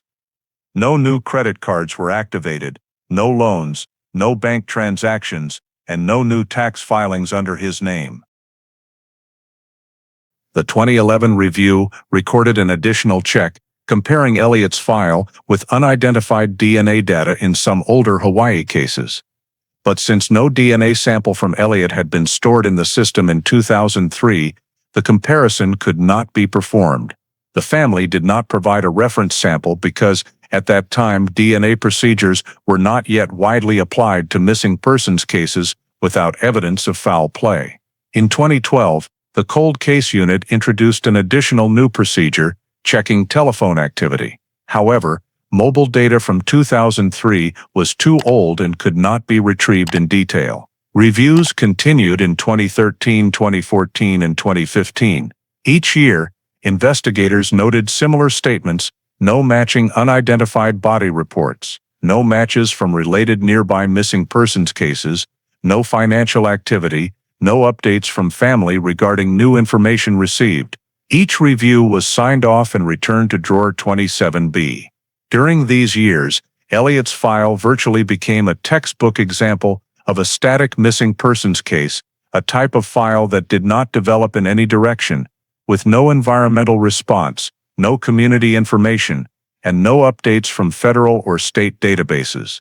From 2016 to 2017, the Cold Case Unit conducted 2 more reviews. Forensic technology began to change in the analysis of trace evidence, but since the file contained no evidence with Elliot's DNA or organic material, and there was no original scene to re-examine, the new techniques did not open any significant investigative directions. Investigators also rechecked reports from shelters, mental health centers, prisons, and community support facilities. All had no matches in name, description, or time of appearance. Elliot's information in NCIC was minimally updated to maintain validity, but there were no new biometric matches because he had no fingerprint data in the system beforehand. Over the 14 years, the Hale family contacted the Cold Case Unit only a few times, mainly to inquire about the file's status, but they provided no new information. Mara and Bradley received no letters, emails, messages, or any sign of contact from Elliot. Even vague reports, such as someone resembling Elliot appearing in another town, a type of lead that often emerges in missing persons cases, were completely absent. By the end of 2017, Elliot Hale's file remained in exactly the same state as in 2003, no investigative direction, no physical evidence, no body, no witnesses, no new data, and no indication whatsoever whether Elliot was alive or dead. The Cold Case Unit officially noted the MH0-3147 disappearance as inactive but open, inactive but still open, awaiting some unexpected event in the future that might break this prolonged silence. At the end of August 2018, when Hurricane Lane swept through the eastern part of Oʻahu, heavy rainfall and strong gusts, lasting many days, significantly altered the terrain in several coastal areas,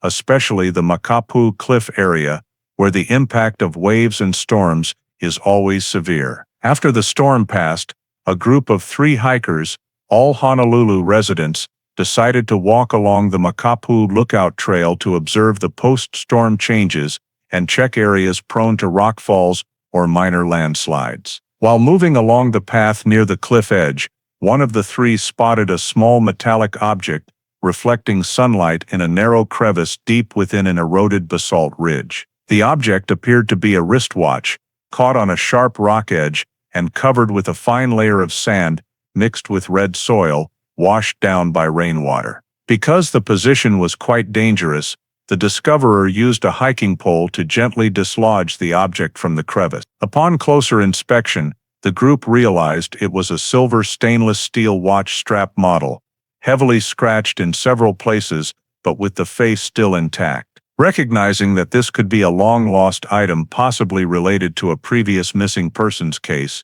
the hikers decided to take the watch to the nearest police station in Waimanalo to turn it in. Police accepted the evidence under the post-storm lost property procedure, initially unable to connect it to any specific case. However, a young officer on duty that day, while examining the watch face and the characteristically worn strap, recalled the long-term missing persons file of Elliot Hale that had been mentioned in an internal cold case training session. In the file description, Elliot was noted as wearing an old-style silver stainless steel wristwatch that he rarely took off. The coincidence prompted the officer to immediately contact the Cold Case Unit for verification. The evidence was transferred the same day to the cold case storage room at Honolulu PD, where the investigator assigned to MH0-3147 conducted a preliminary examination. The watch was weighed, photographed, measured, and its condition documented: horizontal scratch on the crystal-worn strap at the clasp point, and a very small engraving on the back reading E, a detail previously mentioned in the 2003 file based on Bradley's description, who said Elliot had his initials engraved on the watch back when he worked at his former construction company. This was the first true matching detail and strong enough for the Cold Case Unit to investigate further. The investigator requested retrieval of the family photos submitted in 2003. In one photo taken of Elliot at Kailua Beach 3 months before his disappearance, he stood next to a friend, holding a coffee cup, with the watch clearly visible on his left wrist, showing several features: round face, steel bezel, metal bracelet with 13 large links, all matching the newly found watch. Another photo from Mara's birthday the previous year also showed Elliot wearing an identical model. To be certain, the investigator used watch photo comparison techniques, analyzing the match of distinctive scratch patterns at the clasp area, the junction between the case and bracelet. The photo comparison revealed 3 rare points of correspondence: a horizontal scratch near the clasp pin, a small worn patch on the left side of the case, and a very faint indentation inside the 4th link, points considered near identifying due to the extremely low probability of random coincidence. The investigator noted a near absolute match probability, but for confirmation, the cold case unit contacted Bradley Hale and requested verification in an in-person meeting. When shown the watch, Bradley took a few seconds to recognize it, but then confirmed with high confidence that this was indeed the watch his father always wore, adding that Elliot had not bought a new watch in 20 years and never left the house without it. Confirmation from a family member is a very important step in evaluating old evidence, especially in long-term missing persons cases. With 3 sources of confirmation: file description, photo comparison, and family identification, the watch was officially determined to be Elliot Hale's property. The investigator immediately reported to the cold case unit commander the discovery of new evidence directly related to MH03147. In the report, they noted that the discovery location, the Makapu'u crevice, was about 6 miles as the crow flies from where Elliot's car was found, in a completely different direction from the initial 2003 search area. This made the watch's appearance there an anomalous factor and potentially opened a new investigative direction, conflicting with the hypothesis that he wandered near Lanikai Beach. Even more noteworthy, the watch's position lodged in the rock crevice indicated it could not have drifted there naturally via water or wind.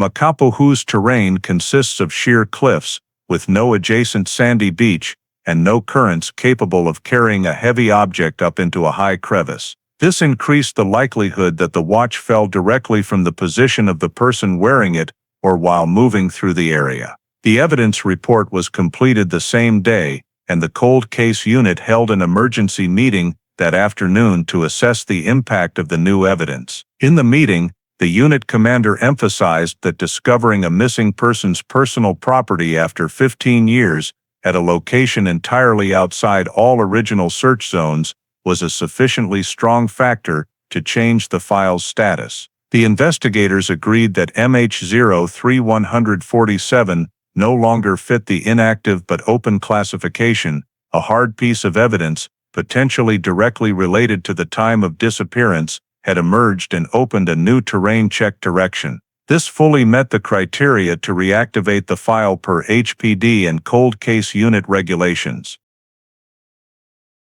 At the end of the day on August 29, 2018, the official decision was issued.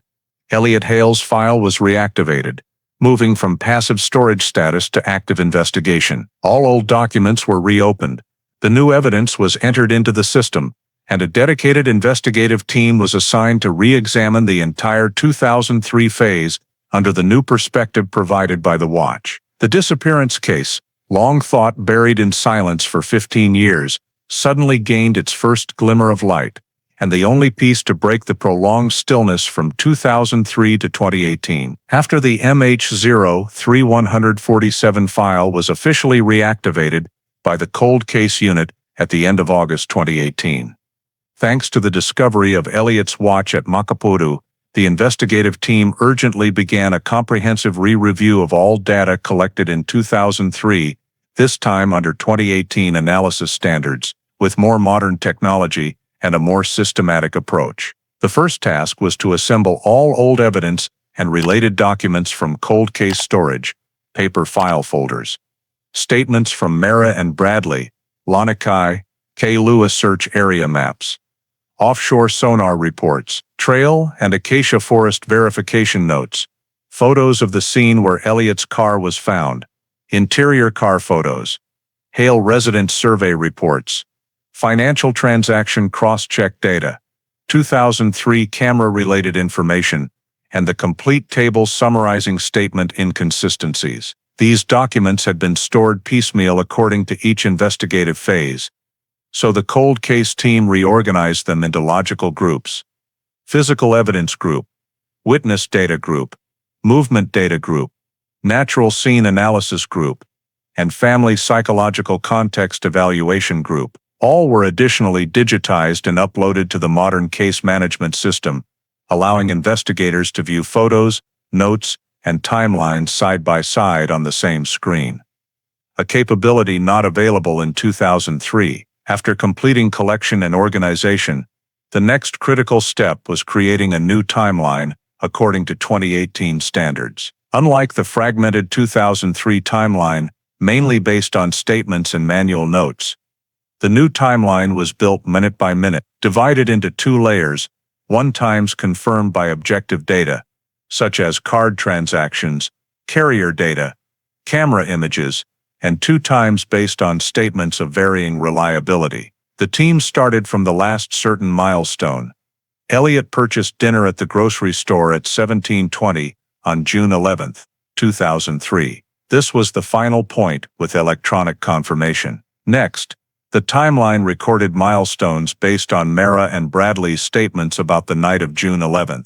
A brief argument, then no major events. Then came the 6:15 a.m. mark on June 12, according to Mara, regarding the time Elliot left the bedroom and drove out of the garage. This mark was classified as not verifiable by data, but still included because it was a direct statement from the only eyewitness. Next was the 6:57 a.m. window, the time Bradley heard a sound resembling a car starting.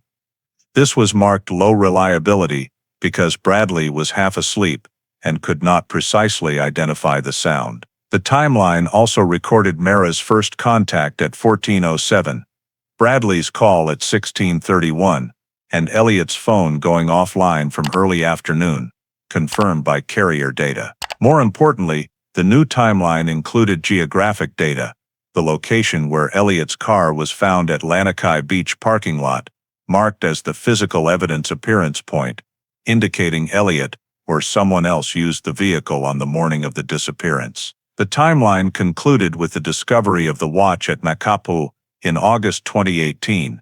The spatial and temporal distance between the 2 pieces of evidence was considered the key to re-evaluating the entire case. After completing the timeline, the team moved to the 3rd step, fully listing all points of inconsistency needing re-evaluation in light of the new evidence. They created a list divided into 3 groups of inconsistencies: statement inconsistencies, movement logic inconsistencies, and geographic temporal inconsistencies. The first group was statement inconsistencies. The time Elliot left the house did not match between Mara and Bradley. Mara's claim that the phone rang was inconsistent with carrier data, and the level of tension the evening before the disappearance was described differently. The second group was movement logic inconsistencies. The fact that Elliot parked at Lanikai Beach but did not appear in the beach area was puzzling. No witnesses saw him. No personal items of his were left on the beach. Land roads showed no trace. The third group was geographic temporal inconsistencies, and this was the most significant after the watch. Makapuru is approximately 6 miles as the crow flies from Lanikai, outside all 2003 search zones, and the terrain characteristics do not allow the watch to drift naturally from Lanikai to there. This gave rise to a major issue in the timeline. If Elliot left the car at Lanikai in the morning, how did his watch end up at Makapuru, a location that would require physical movement and could not be a random event? The listing of inconsistencies was not intended to immediately propose hypotheses, but to identify all points requiring reinvestigation using new technology and new analysis. The cold case team noted that many inconsistencies previously considered non-critical in 2003 now became central because they could explain why the case had stalled. Finally, a comprehensive evaluation report was prepared.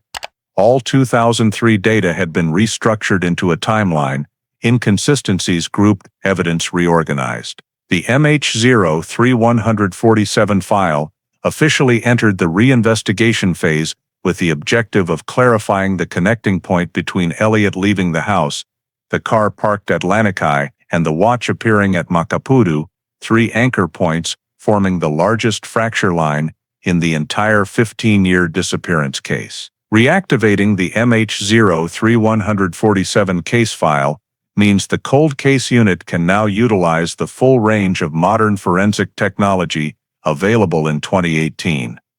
Techniques that could not be fully applied in 2003 to re-examine areas inside the Hale residence that were previously only visually inspected. The objective of this phase is to determine whether any biological traces that once existed in the house may have been wiped away or covered up in the past. The 3 priority areas for examination are the bedroom where new carpet was found to have been replaced, the floor area near the living room connecting to the hallway, and the garage, where investigators in 2003 had previously noted an unusually clean patch of floor compared to other sections. The crime scene examination was conducted during the 2nd week after the case file was reactivated.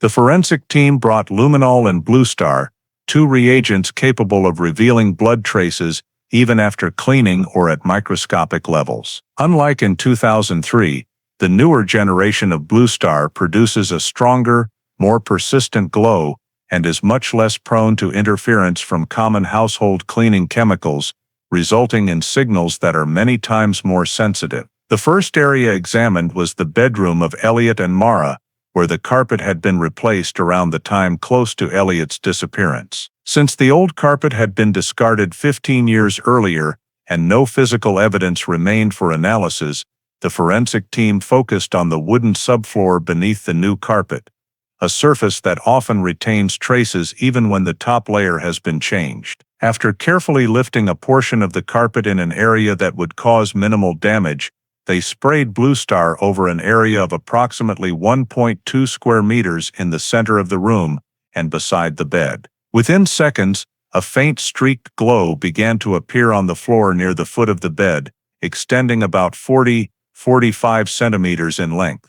The glow was not particularly intense, but showed a linear dragging pattern rather than spots. Based on its structure, the forensic team assessed it as highly likely to be a remnant trace of a hemoglobin-containing substance that had been cleaned multiple times years earlier. Because Blue Star can produce a mild reaction with certain cleaning agents, the team performed a follow-up chemical spectroscopy check, which ruled out false positives from common household cleaners. This prompted them to designate the area as a high-level suspicious zone, especially since the glowing location aligned with where Elliot could have been standing or fallen if an impact occurred in the bedroom. Continuing the examination toward the floor near the hallway exit, the team recorded 2 additional small scattered glowing points about 20 centimeters apart. Both were located right at the edge where the new carpet had been glued to the wooden subfloor.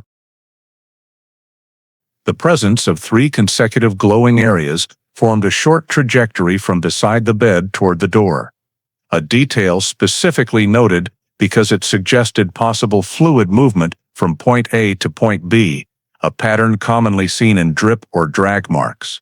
After completing the bedroom, the forensic team moved to the living room and hallway area, which had old wooden flooring. In 2003, police had noted no signs of disturbance in this area, but with new technology, they decided to recheck using luminol.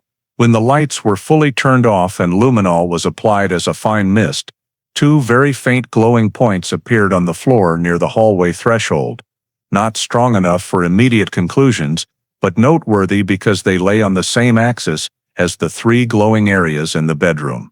The forensic team assessed the likelihood of random coincidence as low, especially since the continuous flooring would not allow random staining to accumulate in a straight line without physical movement.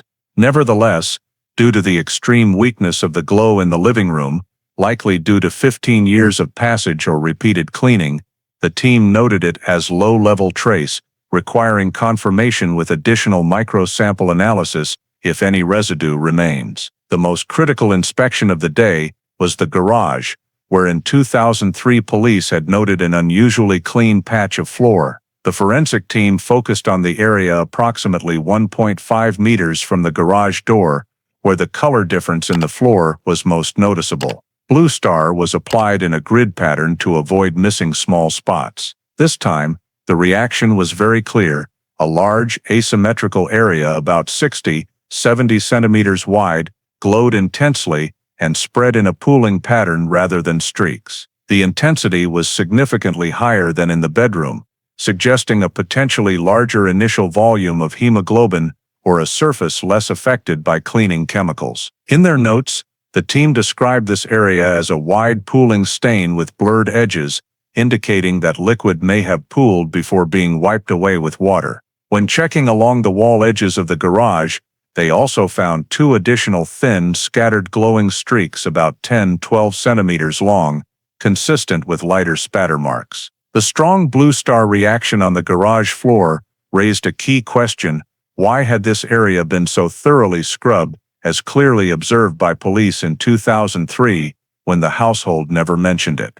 When cross-referenced with the old observation report, the forensic team noted that the glowing area precisely matched the location described as cleaner than normal, a coincidence too significant to ignore. To solidify the findings, the forensic team used specialized cameras to photograph all glowing areas from multiple lighting angles, ensuring the shapes of the glowing regions were preserved for morphological analysis. Based on the results obtained, the forensic team prepared a preliminary conclusion report.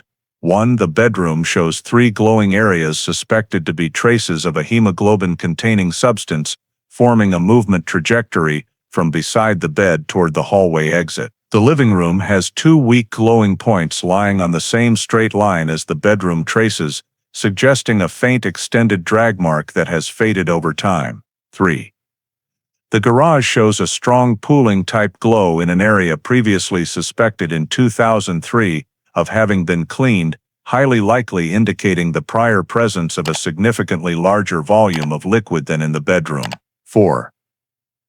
When cross-referencing the location of the carpet replaced in 2003 with the glowing areas, the investigation team observed that the bedroom traces lie exactly where the new carpet was laid over the wooden subfloor, indicating the old carpet may have been replaced immediately after an event that caused the staining.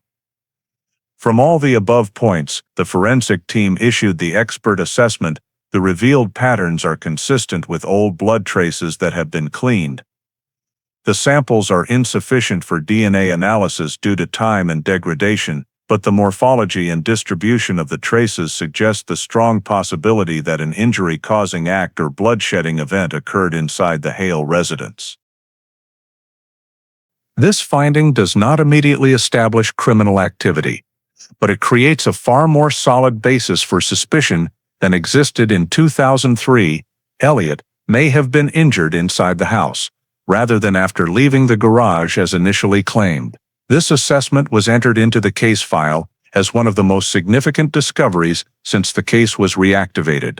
Parallel to the advanced forensic examination inside the Hale residence, the cold case unit restored and reanalyzed Elliot's phone signal data using 2018 cell tower triangulation technology, a technique that in 2003 could only be performed crudely and yielded almost no value due to limitations in storage capacity and the accuracy of base stations at that time.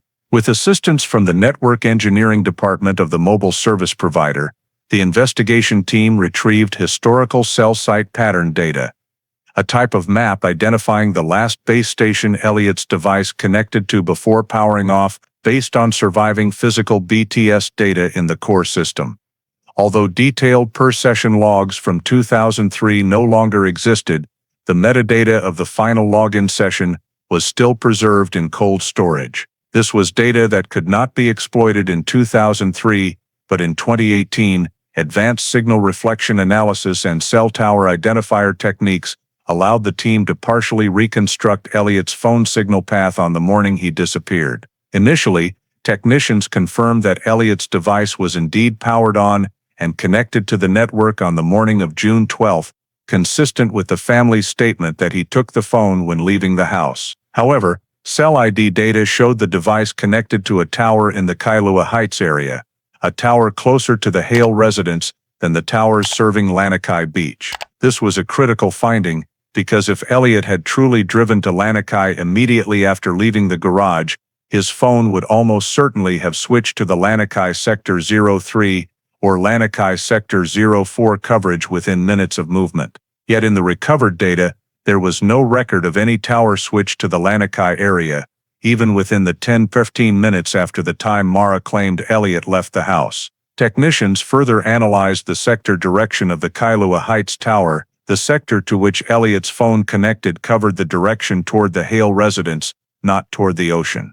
This indicated that during the final period the phone was on, the device never left the coverage radius near the house. This directly contradicted the 15-year assumption that Elliot had immediately left the house and driven to Lanikai. To confirm, the investigation team requested reconstruction of the overlapping coverage map between the Kailua Heights and Lanikai towers using 2003 sectorization diagrams. The result showed if Elliot had been in the car and driven from the house down Mokulua Drive toward the beach, the device would necessarily have connected at least once to a sector facing the ocean due to passing through the valley between two hills, where the Lanikai Tower has the strongest signal.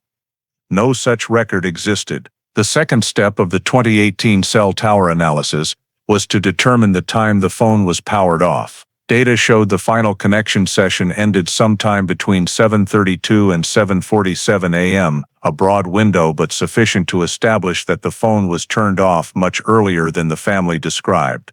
Not in the early afternoon, but very soon after Mara claimed Elliot left the garage, just over 1 hour later. This created two major implications for the timeline. 1. The phone went off too early to support the idea that Elliot went for a walk or to the beach. 2. The fact that the phone was already off before Mara's first call at 14:07 proved that her claim about the phone ringing during that first call was inconsistent with the technical data.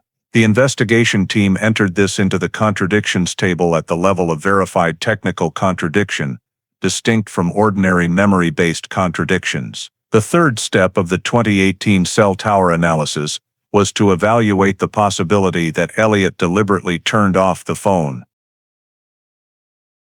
However, technical specialists confirmed if Elliot had manually powered off the device, the shutdown event would not produce the extended log termination pattern shown in the data. Instead, the session end timing was more consistent with a sudden loss of power, either from forced shutdown, battery removal, or shutdown under abnormal conditions. This was marked as a technical flag in the file due to the unusually early shutdown time while the device was still within coverage near the house and showed no signs of distant movement. All cell tower data was incorporated into the new timeline. 1. Elliot's phone never left the Kailua Heights area. 2. It never connected to any tower near the beach. 3. There was no evidence of movement toward Lanikai on the morning of June 12. 4. The phone was turned off early, completely contradicting the family's account. 5. This information entirely undermines the assumption that Elliot left the house and went to Lanikai immediately afterward. The most important point noted by the cold case unit, the timeline of Elliot leaving the house according to Mara, is incompatible with the technical data. If Elliot's phone never connected to the Lanikai Sector 03 tower and remained in the Kailua Heights coverage area until it powered off, then only two possibilities remain. 1. Elliot never left the area near the house that morning. 2. The device was turned off before Elliot could leave the radius of a few hundred meters around the residence. The final report of the 2018 cell tower analysis stated clearly, signal data confirms that Elliot's device did not leave the Kailua Heights area before powering off. This creates a serious contradiction with the initial statements regarding the time and direction of Elliot's movement. Tentative conclusion: The new data requires a complete re-evaluation of the assumption that Elliot left the garage at 6:15 as described in 2003. This was one of the strongest technical findings since the case was reactivated, and a piece of evidence that fundamentally shakes the entire foundation of the case over the past 15 years. While the technical division completed the cell tower data analysis, the cold case unit's forensic linguistics team was mobilized to examine a source previously undervalued in 2003. Mara Hale's personal journals and loose notes, collected during the initial survey, but not treated as criminal evidence at the time because the case showed no signs of foul play. In 2018, with the discovery of hemoglobin traces in the house, serious timeline contradictions, and new evidence at Makapu, Mara's language documents became a key lead in assessing the psychological marital context leading up to Elliot's disappearance. The linguistics team received 3 notebooks belonging to Mara, a 2000-2003 bullet journal, a small work consultation notebook, and a collection of loose notes found in a desk drawer. All were digitized and processed through language pattern recognition software, combining sentiment analysis and phrase frequency detection to identify signs of jealousy, controlling behavior, or clues related to marital conflict. The forensic linguistics team began by categorizing entries into 3 groups: daily life content, work content, and content related to Elliot. Results showed that over the 14 months prior to Elliot's disappearance, Mara made a total of 86 entries mentioning Elliot. Of these, 32 entries reflected marital tension, with language progressively showing increased control and frustration. Specialists noted that several entries contained latent jealousy tones. Mara used phrases such as distant, dishonest, hiding things, no longer caring, avoiding me, going out late at night. The frequency of this word group doubled in the 3 months before the disappearance. An entry dated April 3, 2003 read, "He left the house again without saying where he was going. I feel abandoned in this very house." By May 19, 2003, Mara wrote, "I can't endure this silence any longer. He just avoids talking, avoids every conversation." The team marked these entries as escalating conflict language, indicating an unstable family environment. A more significant journal entry appeared on June 6, 2003, 6 days before Elliot's disappearance. In addition to describing an argument, Mara wrote, "He's pushing me to the limit. I feel like it only takes a little more, and everything will explode." Although not a direct threat, specialists confirmed this as language with latent violent potential, reflecting heightened tension and the possibility of major conflict. Beyond emotional descriptions, the team also analyzed Mara's language regarding control within the marriage. There were 11 entries describing Elliot as not listening, not doing things right, making decisions on his own, indicating Mara's growing sense of loss of control. In the context of forensic linguistics, this is a signal potentially linked to strong reactive behavior if emotional pressure builds over time. A particularly marked entry from May 27 read, "If he keeps ignoring me like this, I'll make him listen." The phrase "make him listen" was evaluated by the software as carrying coercive undertones, a feature commonly found in domestic violence records. The team continued analyzing changes in tone over time. Early in 2003, the tone was neutral with occasional bitterness but no overt threats. From April onward, entries became more frequent and emotionally intense. An entry on May 28 read, "I'm exhausted from carrying everything. He doesn't understand that I have limits too." By early June, the emotional language shifted to anger plus helplessness, one of the forensic pattern indicators often preceding violent conflict. Another noteworthy item among the loose notes was a scribbled phrase on a scrap of paper found in a desk drawer. "Can't keep going on like this forever." The note had no date, but the handwriting and paper type matched entries from May-June 2003. The linguistics team classified this as a stress statement, a form of expression indicating deadlock, potentially linked to the evening before Elliot's disappearance. Although the exact meaning cannot be determined, it reinforced the context of conflict. When analyzing all Elliot-related entries, the forensic linguistics team reached a key assessment. The level of tension steadily increased over time and peaked immediately before Elliot's disappearance. There were no direct threats, but the pattern analysis revealed a combination of 3 factors: 1 jealous language, 2 controlling language, and 3 intense frustration language, leading to potential explosive reaction. Notably, the journals contained no mention of unusual behavior by Elliot, focusing instead on Mara's subjective emotions, making the record one-sided in reflecting tension, primarily from Mara's perspective. The forensic linguistics team also requested verification of language related to latent violence. In 3 passages, Mara used phrases such as, "I won't tolerate it anymore," and "I can't keep restraining myself like before," which experts analyzed as loss of control indicators, language suggesting possible loss of behavioral control. These phrases gained greater significance when cross-referenced with forensic findings in the bedroom and garage, showing prior presence of hemoglobin traces in both areas. The final comprehensive assessment by the forensic linguistics team stated, Mara Hale's journals reveal a prolonged unstable marital context, with language patterns showing increasing tension, jealousy, dissatisfaction, and potential for emotional explosion. The intensity escalated markedly in the 4-6 weeks before Elliot's disappearance. There is no linguistic evidence of long-term planning, but the gradual buildup of psychological pressure could have created a situation for a sudden outburst. The report concluded that Mara's notes and journals clearly support a potential motive: serious marital conflict, feelings of abandonment, and unstable psychological state.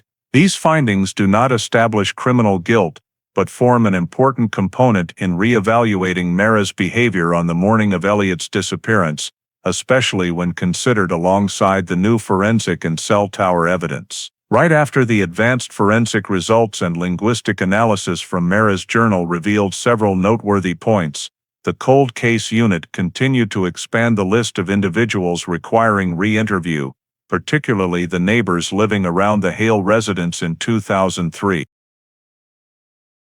The goal was to search for any overlooked statements or minor details that the police at the time had not recorded.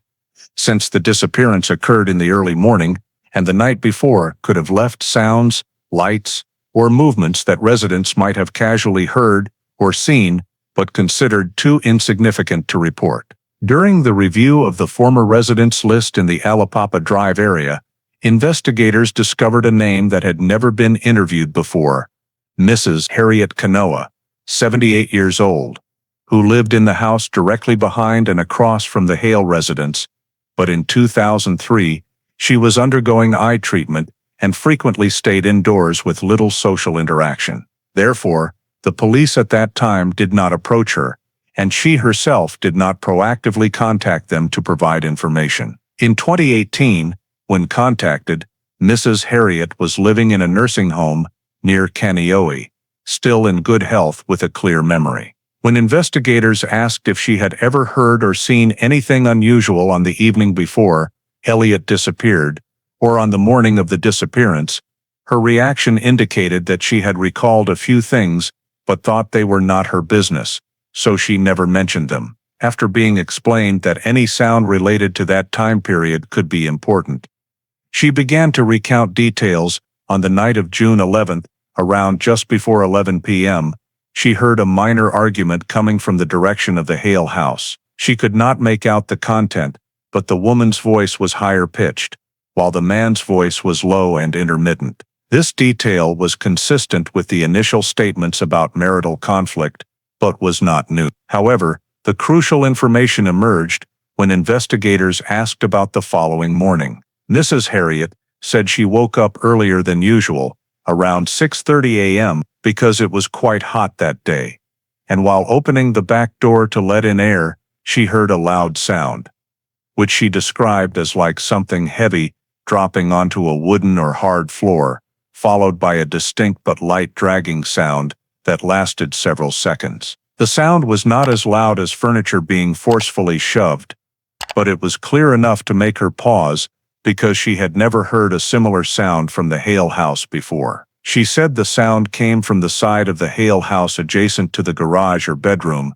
She could not pinpoint it exactly because her house was at a diagonal angle, but the direction was very clear. When asked why she did not report it immediately, she replied that she thought it was just someone dropping something heavy or dragging a box, since sounds in the garage area seemed normal to her. But what made her remember the incident was that the dragging sound had a rhythm that was slow, heavy, and continuous, unlike the light dragging of plastic bins or phone boxes that residents typically use. She also noted that after that sound, she did not hear any vehicle leaving for the next 20-30 minutes, which further convinced her that the sound was not caused by Elliot preparing to go to work as usual. This statement was immediately incorporated into the analysis and cross-referencing by the cold case unit, because the time Mrs. Harriet heard the sound, around 6:30 a.m., perfectly matched the time frame during which new cell tower data indicated Elliot was still at home. In the 2003 timeline,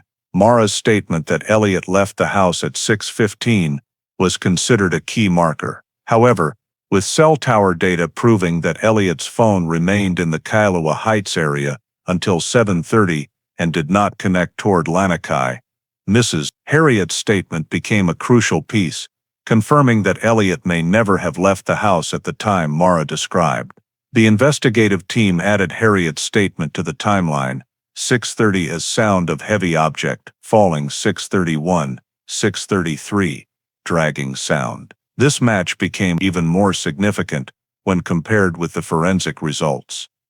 The bedroom showed blue star drag marks from the edge of the bed toward the hallway, and the garage had a large liquid stain pattern that had been wiped. When compared, the dragging direction described by Mrs. Harriet aligned with the path from the bedroom to the garage, where forensic teams found microscopic hemoglobin traces.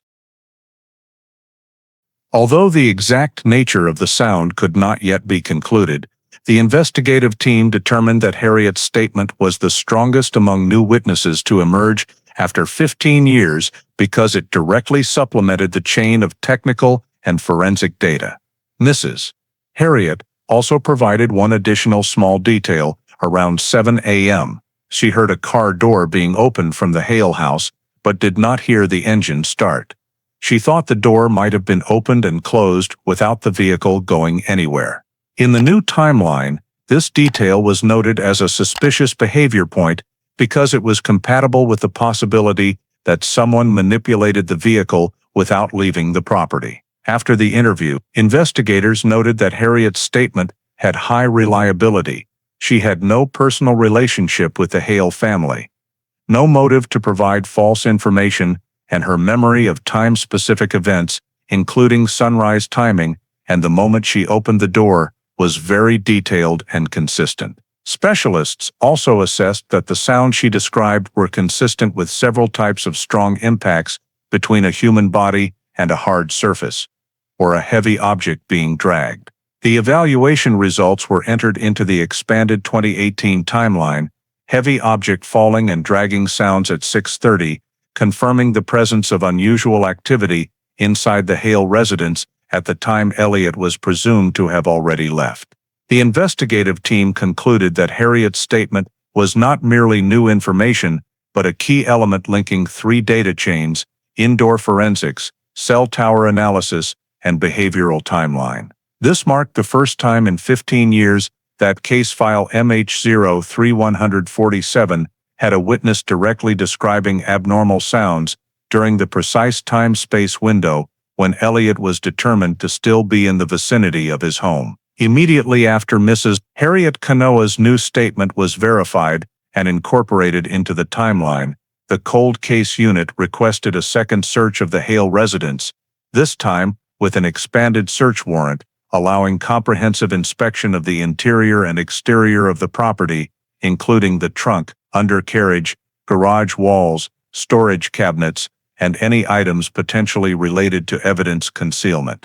The search was conducted in early September 2018, with participation from the forensic team specialized in old crime scenes and the microscopic evidence group. The objective of this phase was to determine whether any evidence remained in the vehicle or garage that the initial 2003 survey had missed, especially after hemoglobin traces had been identified in the bedroom and garage floor. The first area the forensic team examined was the trunk of Elliot's vehicle, as this is a common location for transporting heavy objects or concealing evidence in prolonged missing persons cases. Upon opening the trunk, the overall surface appeared clean and tidy, similar to the 2003 survey, but this time, the team used high-intensity oblique lighting and organic microparticle detection powder. At the inner edge of the trunk, near the left hinge, they found a small strip of reddish-brown residue lodged in the rubber groove. Quick chemical testing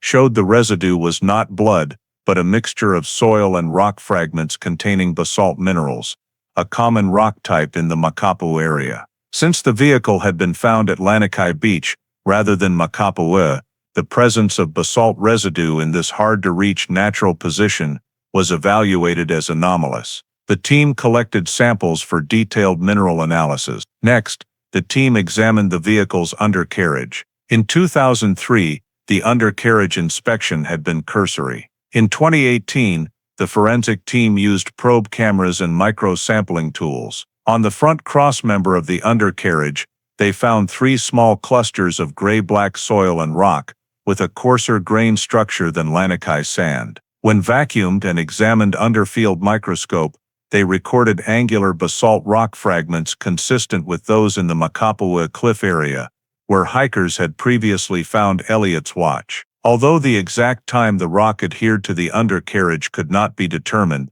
when combined with the watch location, the sample was flagged for expanded analysis. After examining the vehicle, the forensic team moved to the garage, where previous reports had noted strong blue star reactions on the floor. This time they focused on the garage walls, baseboards and hanging items on shelves. During observation, investigators noticed an old folded map of eastern Oʻahu tucked among garden supply boxes. The map was faded and old, but when unfolded, the forensic team observed that the section from Makapu'u Lighthouse to Sea Life Park had repeated creases, unlike other parts of the map. These creases were not general folds across the entire map, but appeared specifically along the Makapu'u Point Trail, suggesting that someone frequently opened the map precisely to that section. This became notable because Elliot was not known to hike at Makapu'u, and the Hale family had no habit of visiting that area. The map was collected as evidence. Continuing the inspection of the garage shelving area, the forensic team discovered a dark blue rubber glove stuffed behind a garden tool bin. The glove had a thin layer of dust but retained its original shape. When turned inside out, they found small gray-black soil particles with the same mineral structure as the basalt samples from the undercarriage. This led the forensic team to suspect the glove may have been used in a basalt rock area, since Lanikai soil is primarily light golden sand, completely different in color. Samples were taken from the glove and from dust in the storage box, showing significant overlap between the basalt minerals on the glove and those from Makapu'u. More notably, the matching glove was not found in the garage or anywhere in the house. This raised questions for the investigative team. During what activity was the glove lost? And why was only one glove with basalt soil found in the garage? Continuing examination of the garage wall, the forensic team applied Blue Star and detected a faint arc-shaped glow trace, approximately 25 centimeters long, on the wall surface at adult knee height. The trace was very faint, not strong enough to confirm as blood, but was assessed as a wiped contact mark because the surface showed parallel wiping streaks. Microscopic analysis of the wall area revealed light horizontal scratches, indicating the surface had been wiped with a soft object or water-absorbing cloth. These scratches were invisible to the naked eye and had not been recorded in 2003. The forensic team hypothesized that this could be evidence of a cleanup event immediately following a liquid spill or strong contact incident. When all the new findings in the garage were synthesized, strong blue star reaction on the floor, basalt rock fragments under the vehicle, basalt-soiled glove, and repeatedly folded Makapu'u map, the cold case unit assessed that these clues formed a new logical direction, Elliot's vehicle, or a vehicle used after an event inside the house, had been moved to the Makapu'u area, characterized by basalt rock, then returned before being found at Lanikai.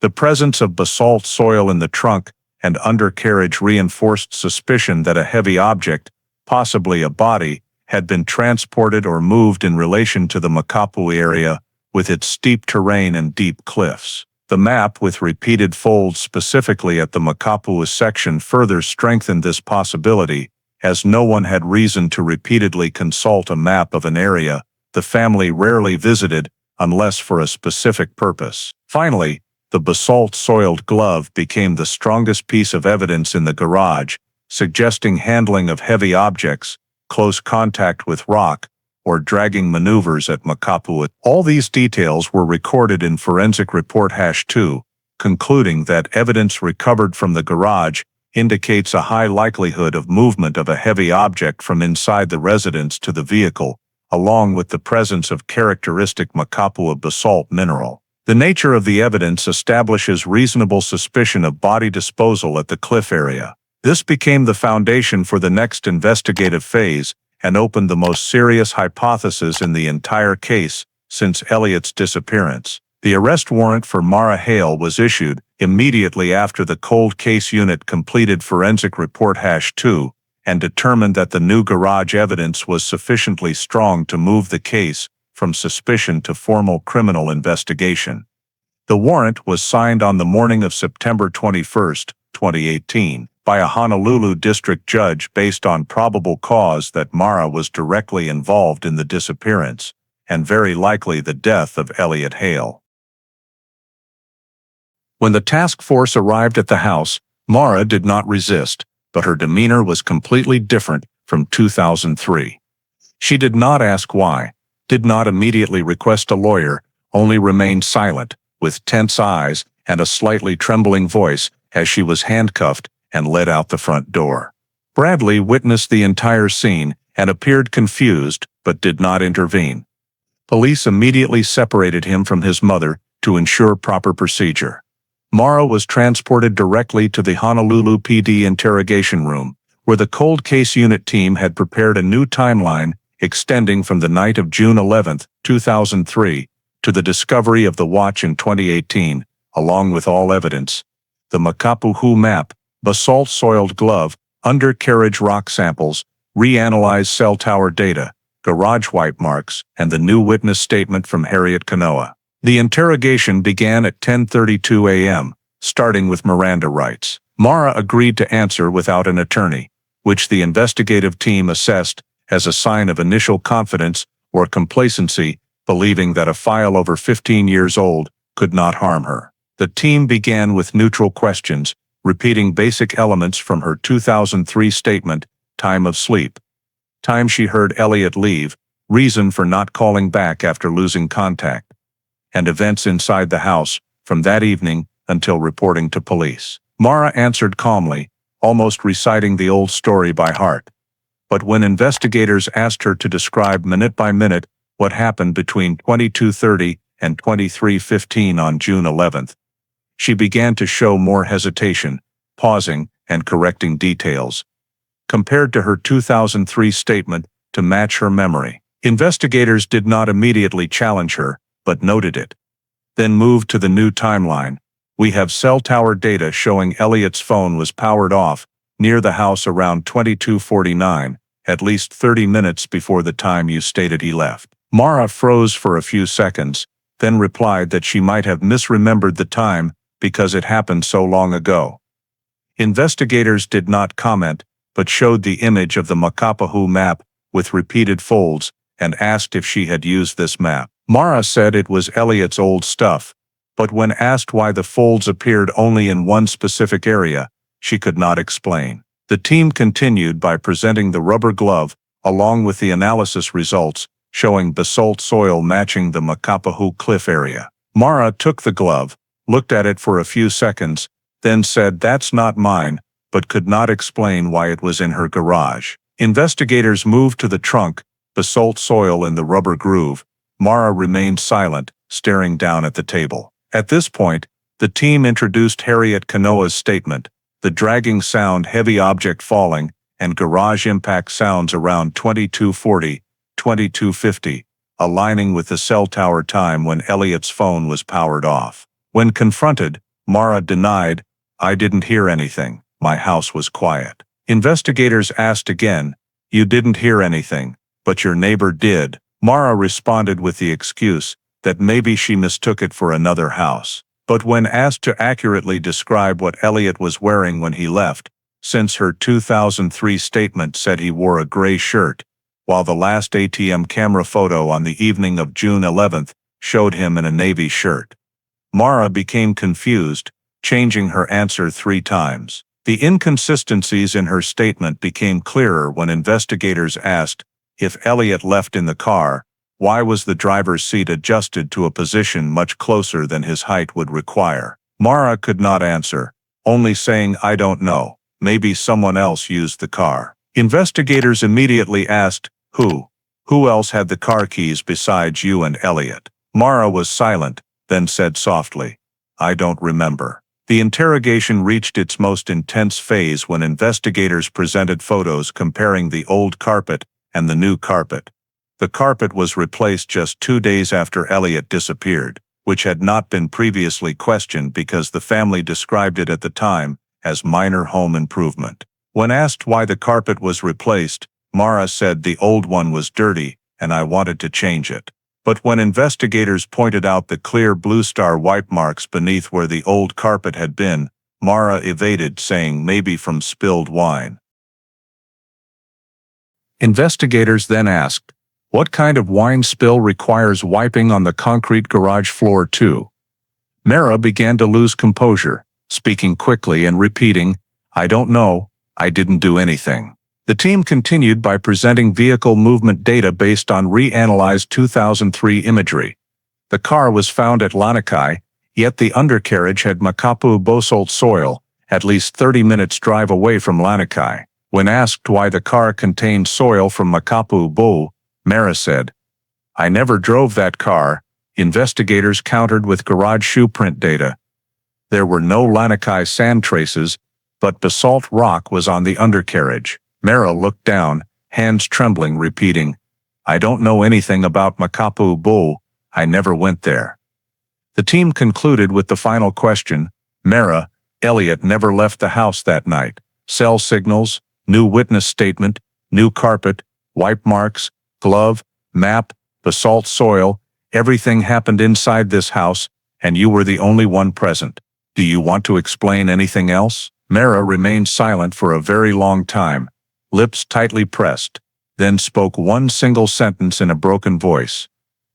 "I didn't mean to." When investigators asked again, "Didn't mean to do what?" Mara immediately retracted, saying she didn't say anything, requested to stop the interrogation, and demanded a lawyer. The interrogation ended there, but all behaviors, the hesitation, contradictions, and the slip of the tongue, were recorded as important evidence for the next phase of the investigation. After nearly 36 hours in custody, Mara Hale, having obtained legal counsel and undergone 2 brief but highly intense interrogation sessions involving forensic data, cell tower records, witness statements, and new physical evidence, finally agreed to provide a full statement, on the condition that it be recorded that she did not intend to kill Elliot, but only reacted in a highly stressful situation. The interrogation took place in interview room 3 of Honolulu PD, and was fully recorded on video. Mara appeared exhausted,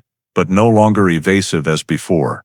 Her eyes were tired, her voice hoarse, and the way she tightly clasped her hands showed that her psychological defenses had exceeded their limits. The confession began when the investigator re-asked the question she had let slip at the end of the previous session. Not intentional, about what? Mara remained silent for quite a while, then began speaking, slowly but without further circumlocution. "That night, we argued. Not loudly, but it went on for a long time. Elliot wanted to go out, said he needed space. I felt abandoned, like every other time." She paused for a few seconds, took a deep breath, then continued, "He wanted to sleep on the couch. I was angry. I grabbed his arm to make him talk things out clearly. He pushed my hand away harder than usual. I pushed him once, not hard, but he lost his balance. At this point, Mara began to tremble, covering her mouth with her hand, but continuing. He fell toward the side of the bed, hit his head on the corner of the wooden dresser. I heard a very loud sound, like something heavy falling, exactly like Mrs. Harriet described. I went to help him, and saw he wasn't responding. Blood was flowing very fast. The investigator asked, "Was he still breathing?" Mara nodded slightly. "No, I didn't know what to do. I panicked. I thought, if I called for help, they would say I killed him. They would take my child away from me." Mara described kneeling beside Elliot for about 1–2 minutes, shaking him but detecting no breathing. When asked why she didn't call 911, she replied, "I couldn't think of anything. I just thought everything was already over." She admitted that shortly afterward, she dragged Elliot's body from the bedroom out into the hallway, then down to the garage. The dragging sounds Mrs. Harriet heard were exactly these. She said, "I couldn't carry him. I dragged little by little. I used towels to soak up the blood on the floor, but it didn't come clean, so I scrubbed hard. Maybe that's where the blue star traces came from." When questioned about the garage, where a large blue star pattern appeared, Mara admitted, "I laid him down on the floor for a moment to open the trunk. I remember very clearly, I was afraid the neighbors would hear the noise." The investigator asked, "What did you do next?" Mara looked down at the table, her voice so soft it was almost inaudible. "I thought of Makapu'o. I don't know why. I had been there once many years ago. It's remote. Few people go there at night." She admitted to taking Elliot's old map to check the route, because she didn't remember the exact way, which explained the repeated fold marks. The investigator moved to the key question, "How did you transport Elliot's body to Makapu'o?" Mara said that after dragging the body into the garage, she opened the trunk of Elliot's car and used all her strength to lift his upper body into the trunk, then pushed and pulled the rest in. She acknowledged that the single rubber glove found in the garage belonged to her. "I only found one, the other must have fallen somewhere." This matched the evidence. When asked what time she left the house, Mara answered, "Around almost 3 a.m. I couldn't sleep. I had to do something." She described driving to Makapu'o via Kalanianaholo Highway, stopping at a parking area near the start of the Lighthouse Trail, but avoiding the main lot because she feared cameras. She opened the trunk, pulled Elliot's body out of the car, but could not carry it. She said, "I dragged him right to the edge of the cliff. It was very difficult, sharp rocks, uneven ground. When I pushed him the final time, I didn't look down, I just heard something hit the rocks." When the investigator asked, "Did you check again?" Mara shook her head, bursting into tears. "I didn't dare. I didn't want to look anymore." The act of bringing the body to Makapu'o matched all the physical evidence: the salt soil on the undercarriage, the glove, the map, the watch caught in the rock crevice. When asked why Elliot's watch was separated from the body and lodged in the rocks, Mara said, "I didn't notice the watch. It probably slipped off while I was dragging him." The investigator asked, "Why take the car to Lanikai?" Mara sighed, her voice nearly lifeless. "I thought, if the car was in Lanikai, people would think he went missing at sea. Elliot often walked there. I parked in the lot, locked the doors, then walked home through the back roads." This aligned with the fact that no cell towers ever showed Elliot's phone leaving the Kailua area, because Mara did not take Elliot's phone with her. When asked what she did with Elliot's phone, Mara admitted, "I turned it off right after he fell. I was afraid it would ring." This perfectly matched the technical data that the phone was powered off between 7:32, 7:47, and never reconnected. Mara continued, "I went home. Replaced the carpets 2 days later because I couldn't stand the smell. I scrubbed the garage floor constantly. I thought no one would notice because so much time had passed." The investigator asked, "Did you ever plan to come forward?" Mara shook her head, looking directly at the investigator for the first time. "I've lived with it for over 15 years. I wake up every day with that image in my head. I just didn't know how to go back." Mara's final confession summarized the entire sequence. A push during an argument caused Elliot to fall and strike his head on the dresser corner, resulting in death from traumatic brain injury.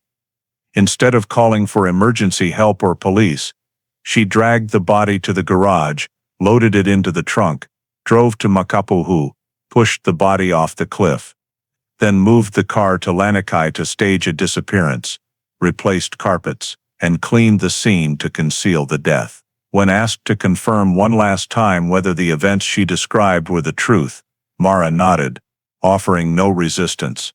"I killed him, not intentionally, but I did it, and I covered it up."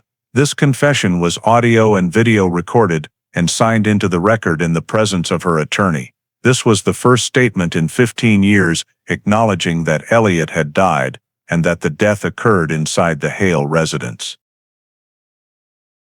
Immediately following Mara Hale's complete confession, Honolulu PD coordinated with the medical examiner's office forensic team to launch a comprehensive examination of the Makapu'u Point area, where Mara stated she had disposed of Elliot's body in the early morning hours of June 12, 2003. Due to the particularly hazardous terrain of Makapu'u, consisting of sheer cliffs, narrow basalt crevices, and sharp rock surfaces, the forensic team had to collaborate with Mountain Rescue, Geological Survey, and U.S. Coast Guard units to conduct a layered terrain search. The operation began at 5:40 a.m., when wind and tide conditions were at their lowest, minimizing rockfall risk and allowing access to deep crevices previously unexamined. The first area surveyed was the crevice where hikers had found Elliot's watch in 2018, a narrow gap between two basalt formations, approximately 1.5 meters deep and sloping toward the ocean. From this position, the team observed a second crevice about 4 meters lower, where rainwater runoff from the upper slope could trap heavy objects falling from above. Using high-powered lights and probe cameras, the forensic team lowered lines to inspect the second crevice. After nearly 10 minutes of consistent probing, a forensic technician detected a grayish-white object wedged among the black rock. When retrieved with specialized tongs, it was confirmed to be a bone segment approximately 12 centimeters long, with the characteristic shape of human bone, most likely from the foot or lower limb. The area was immediately secured, and the team expanded the search in a 6-meter radius. Using fine mesh collection nets and specialized grappling hooks for rockfall zones, they recovered 3 additional small bone fragments, 1 elongated curved piece consistent with rib structure, and 2 smaller indeterminate fragments. All were placed in labeled evidence containers marked with GPS coordinates. Based on the position of the second crevice, the team extended the search downward to a third, wider and deeper crevice where seawater occasionally surges during high surf seasons. Here, technicians used magnetic probes and wide-angle cameras attached to 8-meter cables. After more than 20 minutes of meticulous scanning, the camera captured a rounded, ivory-colored object lodged between 2 basalt blocks. Upon zoom, the forensic team lid confirmed it was a portion of a human skull, likely the crown or occipital region. Recovery was performed with extreme care to prevent further fragmentation. When the skull fragment was brought to the surface, the team immediately noted a long diagonal crack, approximately 3-4 mm wide, running from the temporal area toward the crown. This fracture was not of the scattered shattering type, caused by a high fall onto rocks, but rather consistent with impact trauma occurring before the bones separated, i.e. an injury sustained while the victim was alive or at the moment of death. The fracture pattern, narrow at one end and gradually widening, was highly compatible with striking the corner of a wooden dresser, exactly as Mara described. This was extremely significant forensic evidence, as it confirmed the death resulted from an earlier impact, not from the fall off the cliff. Continuing in the same fissure, the team recovered 2 additional small occipital bone fragments, a portion of the lower jaw, and 3 loose teeth scattered beneath the rocks. All were collected and placed in GPS-coded evidence bags. After 4 hours of examination, the forensic team recovered a total of 14 bone fragments believed to belong to the same individual. That same day, the bone samples were transferred to the medical examiner's office DNA laboratory. Due to 15 years of decomposition and harsh marine weathering, nuclear DNA in the bone marrow was severely degraded, but using advanced mitochondrial DNA, mtDNA techniques available in 2018, analysts extracted sufficient genetic material for comparison with Bradley's reference sample. The mtDNA comparison showed a match exceeding 99.7% probability, confirming the remains belonged to Elliot Hale. When the skull portion was transferred to forensic anthropology for cause of death assessment, experts confirmed a linear skull fracture consistent with impact against a hard, angled surface. The fracture pattern was incompatible with trauma from a cliff fall at Makapu'u, which typically produces comminuted, crushed or multi-point radiating fractures from multi-directional force. Instead, this was a unidirectional fracture with sharp edges and no evidence of multiple impact sites, characteristic of a fall striking the corner of a dresser or other hard-edged surface in a confined space. Forensic experts also noted the absence of fresh long bone or rib fractures consistent with a cliff fall, further supporting the hypothesis that the body was already deceased before being pushed over the edge. When investigators compared this report with Mara's statement, every detail matched perfectly. Elliot was pushed, lost balance, struck his head on the low dresser corner, became unconscious, and died almost immediately. The subsequent dragging of the body across floors and into the garage also corresponded with blue star traces and drag marks in the bedroom, hallway, and garage. The Makapu'u recovery report concluded: 1. The recovered bone fragments belong to a single adult male. 2. mtDNA matches Bradley's sample, confirming identity as Elliot Hale. 3. The skull exhibits a linear skull fracture consistent with the reported impact against a hard object inside the house. 4. No evidence of multi-directional trauma from a cliff fall. 5. Cause of death: traumatic brain injury from forceful impact, occurring before the body was taken to Makapu'u Cliff. 6. No evidence that Elliot was alive upon contact with the cliff environment. With the recovery of remains, positive DNA identification, and cause of death established in full agreement with Mara's confession, the 15-year question mark was officially closed. Elliot did not disappear due to a boating or swimming accident, nor did he leave voluntarily.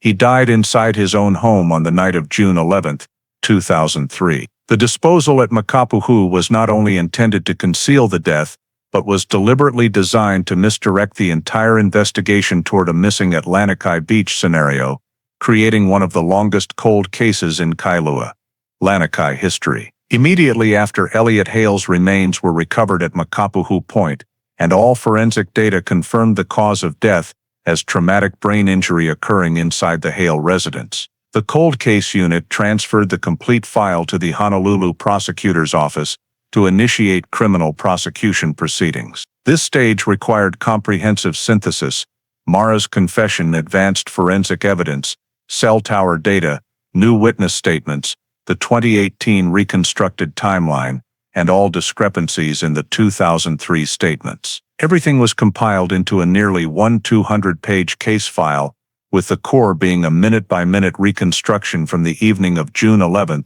to the morning of June 12, 2003. The assigned prosecutor, who had handled numerous complex homicide cases on Oʻahu, described the Elliot Hale file structure as exceptionally rare because the crime occurred 15 years earlier, with no intact original crime scene. Yet it featured a confession that perfectly aligned with modern forensic evidence, creating a stronger body of proof than many cases only months old. Case preparation began with compilation of Mara's confession. The 2-hour 13-minute video recording clearly documented her account of the push and impact that caused Elliot's death, the dragging of the body from bedroom to garage, loading into the trunk, and disposal at Makapu'u. The prosecutor requested linguistic analysis of the confession to determine voluntariness and consistency. The report found no signs of coercion, threats, or leading questions from investigators. Mara's statements were detailed, matched forensic evidence, and demonstrated high voluntary and legal evidentiary value. Next, the prosecutor consolidated forensic findings from both phases. Blue star traces in bedroom, hallway, and garage, large pooling pattern on garage floor, basalt mineral analysis in trunk, undercarriage, and on the glove. The repeatedly folded Makapu'u map, skull fracture analysis compatible with dresser corner impact, and mtDNA match to Bradley. All were arranged into a seamless chain of evidence, demonstrating that Elliot's body had been moved and did not die from a cliff fall accident, but from an earlier death inside the home. Following forensics, the prosecutor incorporated witness Harriet Kanoa's statement into the file. This testimony was deemed highly reliable, describing a heavy object falling sound and dragging sounds at precisely the time cell tower data placed Elliot's phone still in the Kailua Heights area and not yet moved. This was the only witness to the events occurring at the exact time of death and body dragging, a critical corroboration with Mara's confession and garage forensics. Cell tower data was entered as technical evidence.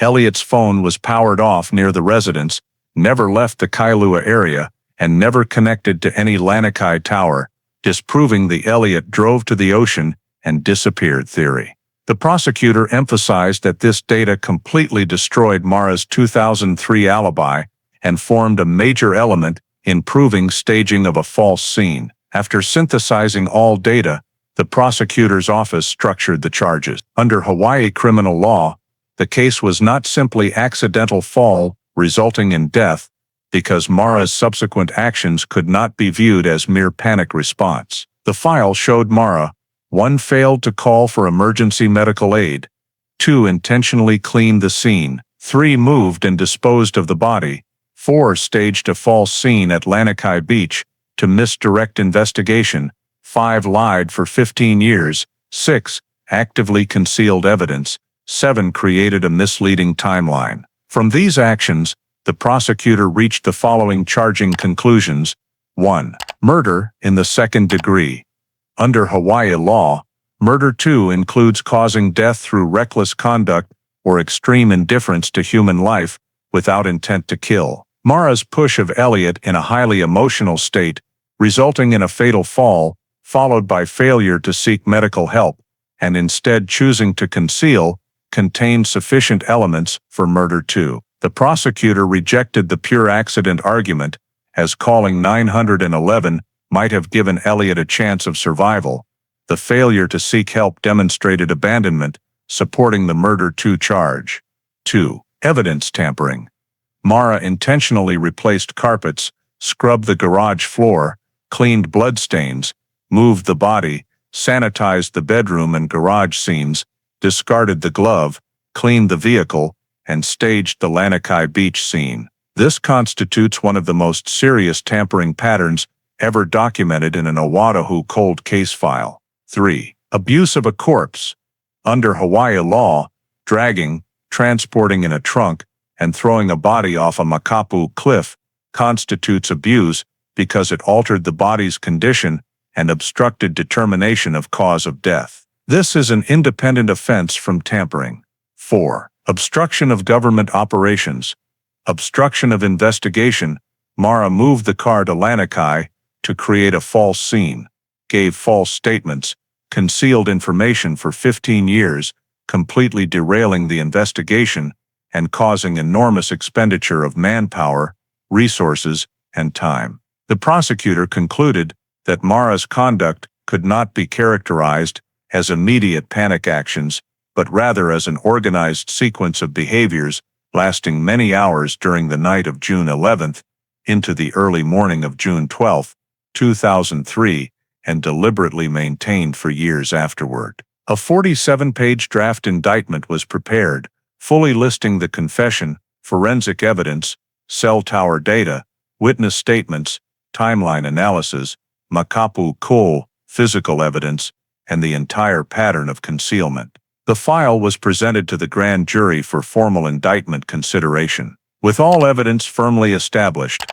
the prosecutor's office assessed a very high likelihood of successful prosecution, making this one of the rarest cold cases featuring every category of proof: confession, physical evidence, modern forensics, and independent corroborating witnesses. The prosecution preparation concluded with the lead prosecutor's note: "This is no longer a missing persons case, this is a homicide concealed for 15 years. The trial of Mara Hale took place in March 2019 at the Honolulu Superior Court, drawing special attention from Hawaii media due to the 15-year duration of the case and the complete reversal from an apparently traceless disappearance to a meticulously concealed homicide." The courtroom was packed, with a carefully selected 12-person jury having no connections to the Kailua, Lanikai area to ensure impartiality.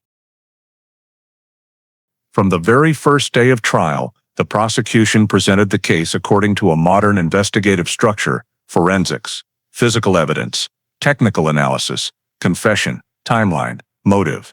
All data was displayed visually, including 2003 crime scene graphics and 2018 reconstruction graphics. The focus of the second day of trial was forensics, particularly evidence from the bedroom, hallway, and garage. The forensic expert presented blue star luminol images at 3 locations: bedroom, hallway, and garage. They explained that blue star reacts not only to fresh blood, but also to microscopic residual hemoglobin, even after years of cleaning. When the jury saw the image of a large pooling stain in the garage glowing bright blue, the courtroom fell completely silent. The prosecution asked if Elliot left the house normally at 6:15, as stated in the 2003 statement.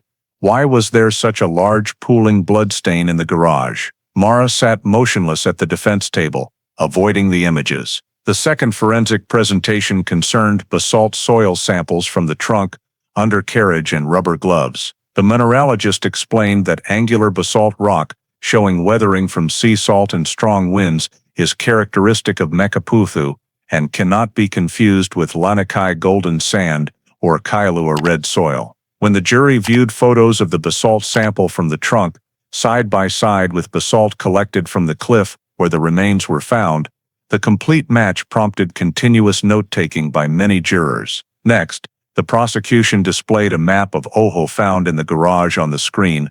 The section from Makaputhu Lighthouse to Sea Life Park had been folded multiple times, with the edges more worn and darkened than the rest. The prosecution asked the expert, did these folds result from repeated use or from aging? The expert confirmed, these are intentional repeated folds. Someone deliberately opened this specific area many times, not the entire map.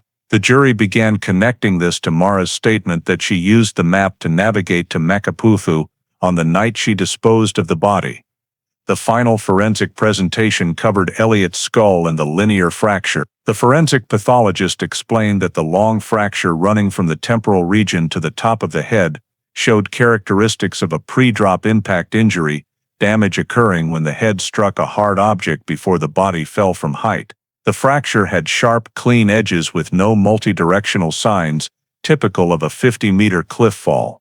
This was the strongest physical evidence completely refuting the cliff fall accident theory. The prosecution emphasized, the skull tells the truth even before Mara does. The following day of trial focused on cell tower data, a technical portion but particularly powerful due to its direct contradiction of the 2003 statement. The telecommunications expert explained the reconstruction of data from core storage systems and presented the 2003 coverage map. The signal map shown to the jury revealed that Elliot's phone only connected to the Kailua Heights Tower and never to the Lanikai Sector 0304 towers. The jury saw the last registered ping, where the phone suddenly powered off without leaving the coverage area near the home. The prosecution concluded, Elliot's phone never left Kailua, so who drove his car to Lanikai? This question prompted note-taking from the entire jury. Next came the most critical part of the trial, presentation of Mara's confession. A video over 2 hours long was played by the prosecution, showing key segments, the account of pushing during an argument, Elliot losing balance and striking his head on the edge of a cabinet, rapid blood flow, Mara panicking and not calling emergency services, dragging the body to the garage, placing it in the trunk, driving to Makapu, pushing it off the cliff before dawn, then taking the car to Lanikai to stage the scene. Every detail in the confession was cross-referenced with forensics by the prosecution. The statement, dragging the body through the hallway, matched the drag pattern Blue Star traces. Temporarily placing the body in the garage matched the large pooling stain on the floor. Pushing the body off the cliff matched the lack of fall-type bone fractures. Transporting in the trunk matched the basalt soil in the trunk. The defense attorney attempted to argue that Mara's confession resulted from psychological pressure, but the prosecution presented a linguistic analysis report showing the confession was voluntary, logical, and not led. The timeline comparison was presented as a single comprehensive chart, minus 22, 40, 22, 50. Sound of heavy object falling and dragging, 23 o'clock. 23:10, old blood-stained rug, 3 a.m. Mara drives to Makapu, Fu, 30. Body pushed off cliff, 5:15. Car taken to Lanikai, 14:07. Mara deliberately calls the powered-off phone. A complete timeline graphic was displayed, with all forensic data. Confession. Witness accounts connected seamlessly without contradictions. The jury was instructed to evaluate the degree of intent. The prosecution argued that the act of pushing Elliot was not premeditated murder, but all subsequent actions after his death were intentional and purposeful, proving intent to conceal, destroy evidence, and mislead the investigation for 15 years. The prosecution emphasized she did not kill Elliot with a plan, but she intentionally let him die by not calling emergency services. And afterward, she intentionally disposed of the body, intentionally staged a false scene, intentionally lied for 15 years. The defense tried to mitigate by arguing a state of panic, but the jury immediately contrasted this.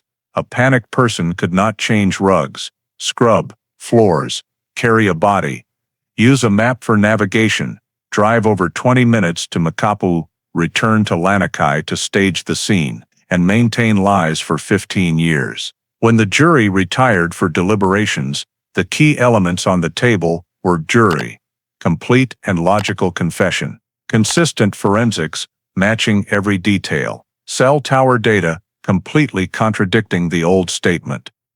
Witness Harriet corroborating time of death, purposeful, post-death concealment behavior. After 3 days of deliberation, the jury reached a unanimous 12-0 verdict on all charges. Mara could not refute or deny any of the evidence. The trial concluded with the firm assertion that this was no longer a missing person case, but a classic murder in the second degree, concealed for 15 years, through a sophisticated and calculated series of actions. Mara Hale's sentencing occurred on the morning of April 11, 2019, at Honolulu Superior Court, following 3 weeks of trial and 3 days of jury deliberation. The courtroom was packed, the atmosphere heavy, pressing down on every movement. In the spectator seats were some Kailua, Lanikai residents who had followed Elliot's disappearance for over a decade, along with a few surviving Hale family members. Mara entered in a gray prison uniform, hands cuffed in front, eyes sunken as though all strength had been drained after years of carrying the secret. Once everyone was settled, the judge asked the jury foreperson to stand and read the final verdict. The foreperson, a middle-aged man, read loudly and clearly, on the charge of murder in the second degree, guilty. On the charge of evidence tampering, guilty. On the charge of abuse of a corpse, guilty. On the charge of obstruction of an investigation, guilty. Each guilty rang out like a decisive cut, ending 15 years of tension between truth and concealment. Mara bowed her head, not crying, but her shoulders trembled slightly. The prosecutor remained solemn, showing no triumph, only nodding to confirm the process had fully revealed the truth. After the jury's reading, the judge moved to the sentencing phase. He began by summarizing the factors leading to the final decision.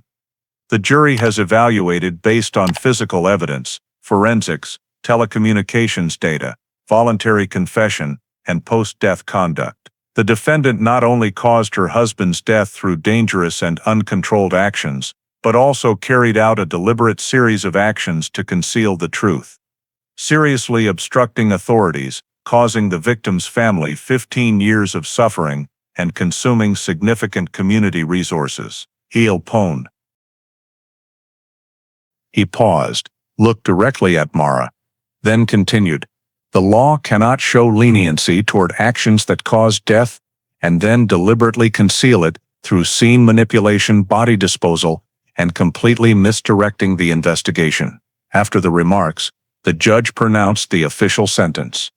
For murder in the second degree, under Hawaii law, the maximum is life imprisonment with the possibility of parole after a minimum term. The judge declared life imprisonment ineligible for parole consideration before 25 years. Mara stood still, eyes closed for a few seconds, as though she knew that from this moment, her life had turned onto an irreversible path. Next, the judge sentenced on the additional charges 10 years for evidence tampering, noting that this was one of the most systematic and consequential concealment actions in Windward Oʻahu investigative history. 5 years for abuse of a corpse, reflecting the severity of disposing of the body by pushing it off Makapu'u cliff. 5 years for obstruction of an investigation, emphasizing that staging a false scene in Lanikai, making false statements, and maintaining lies for 15 years caused immeasurable damage to the community and law enforcement's investigative efforts. After pronouncing each count, the judge concluded, "The sentences shall be served consecutively, not concurrently." This meant Mara would serve a minimum of 35 years before being eligible to apply for parole, 25 years for murder 2 and 10 years for evidence tampering. The additional 5-year sentences were included in the total, but did not affect the 35-year minimum parole eligibility. This was one of the heaviest sentences ever imposed in Hawaii for a homicide without direct premeditation, reflecting the severity of the concealment and disposal conduct. After sentencing, the judge gave Mara an opportunity for final words. Mara said only one short sentence, "I wish I had called for help." No one in the courtroom spoke. The prosecution did not react. The jury remained silent, and the Hale family, who had waited 15 years for the truth, simply bowed their heads. No one shed tears. As court officers led Mara out, the faint clink of her handcuffs echoed, closing a case the entire Kailua, Lanikai community once thought would never be solved. The sentence was recorded as one of the longest-standing cold cases on Oʻahu, successfully resolved, completing a nearly 2-decade circle of truth. Final case summary report. Elliot Hale case, completed June 2019, compiled by the Cold Case Unit as an internal document to draw professional lessons from one of the longest and most complex missing person files in Windward Oʻahu investigative history. The report begins by analyzing why the 2003 case reached complete deadlock. First factor, complete absence of an obvious crime scene. When police arrived at the Hale residence, no visible blood, no signs of struggle, everything intact, no easily identifiable floor abnormalities. Scene technology at the time was insufficient to detect microscopic hemoglobin, so cleaned blood traces went unnoticed. Second factor, misleading information from the car found in Lanikai, pushing the entire investigation toward a disappearance near the ocean theory for many years. No one suspected the car was a staged scene. Third factor, 2003 cell tower technology was not advanced enough to pinpoint Elliot's phone location, so Mara's statement that he left the house was deemed credible and consistent with available technical data. Fourth factor, lack of acoustic witnesses, as Mrs. Harriet Kanoa did not report, leaving 2003 police unaware of the heavy fall and dragging sounds occurring at the time of death. Finally, the Hale family's outwardly calm and cooperative demeanor prevented police from escalating the investigation, as regulations at the time required clear signs of crime before advanced forensics could be employed. The report then lists the key elements that enabled the 2018 breakthrough. First and most surprising, Hurricane Lane, which eroded part of the Makapu'u cliff, exposing the crevice where Elliot's watch had been trapped for 15 years. Without the storm, this evidence might never have surfaced. Considered a pivotal natural factor in the case. Second factor, advanced 2018 forensics, particularly next-generation Blue Star, microcameras, basalt mineral analysis, and mtDNA extraction techniques. These technologies enabled detection of long-cleaned blood traces, confirmed the body had been placed on the garage floor, proved the car had been to Makapu'u, and verified Elliot's identity through heavily decomposed remains. None of these technologies were sufficiently developed in 2003 to produce comparable results. Third factor, complete reconstruction of a new timeline based on cell tower data recovered from core storage systems. This timeline shattered the 15-year assumption that Elliot left home at 6:15 and went to the ocean, showing instead that the phone powered off near the home between 7:32, 7:47, opening the door to reevaluate all of Mara's statements. Fourth factor, late witness Harriet Kanoa, who provided the most critical piece, the sounds of a heavy object falling and being dragged at the exact time Elliot was determined not to have left the house. Her testimony was the only human element directly supplementing the technical data chain. Fifth factor,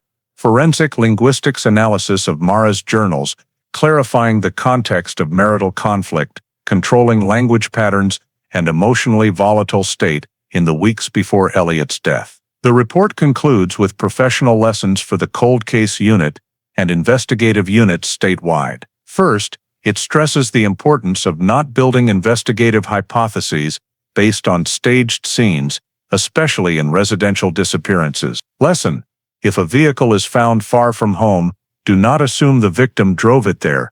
Always cross-check with independent data such as cell tower records and witnesses. Second, the value of collecting and preserving evidence even without initial signs of crime.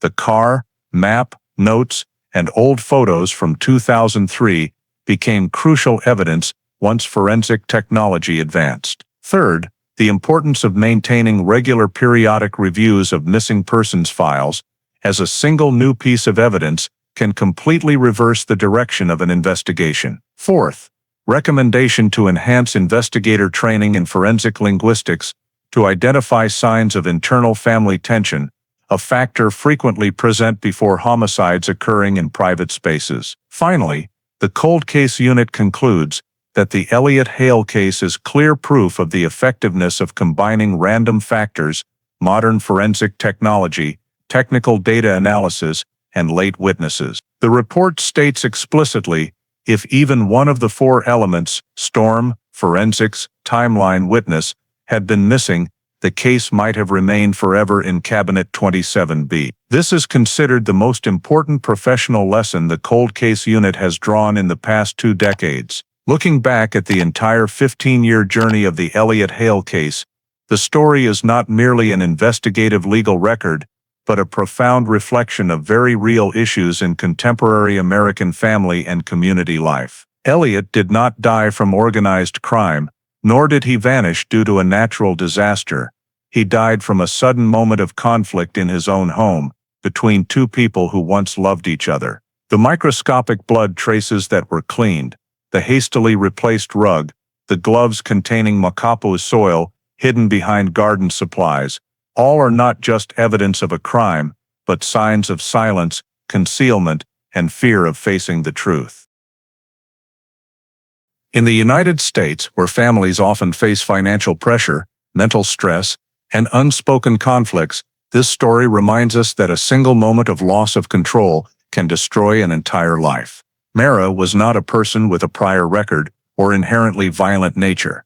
Yet the accumulated tension in the marriage, negative language patterns in journals, and emotional disconnection between spouses, conditions common in many American families, created the environment that led to tragedy. Mrs. Harriet's failure to report the dragging sounds because she thought it's not my business also reflects the culture of detached neighboring in many communities.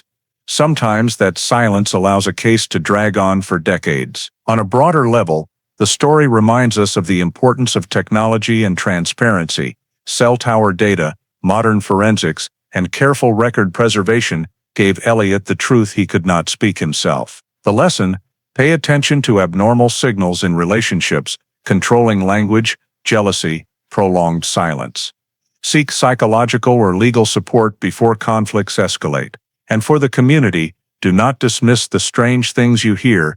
A neighbor's observation can sometimes be the key to unlocking a life buried in silence. Thank you for following the entire journey of solving the Elliot Hale case, a powerful reminder that truth always finds a way back, no matter how many years it has been buried. If you'd like to see more in-depth case-solving stories like this, please subscribe to the channel, and I'll see you in the next video.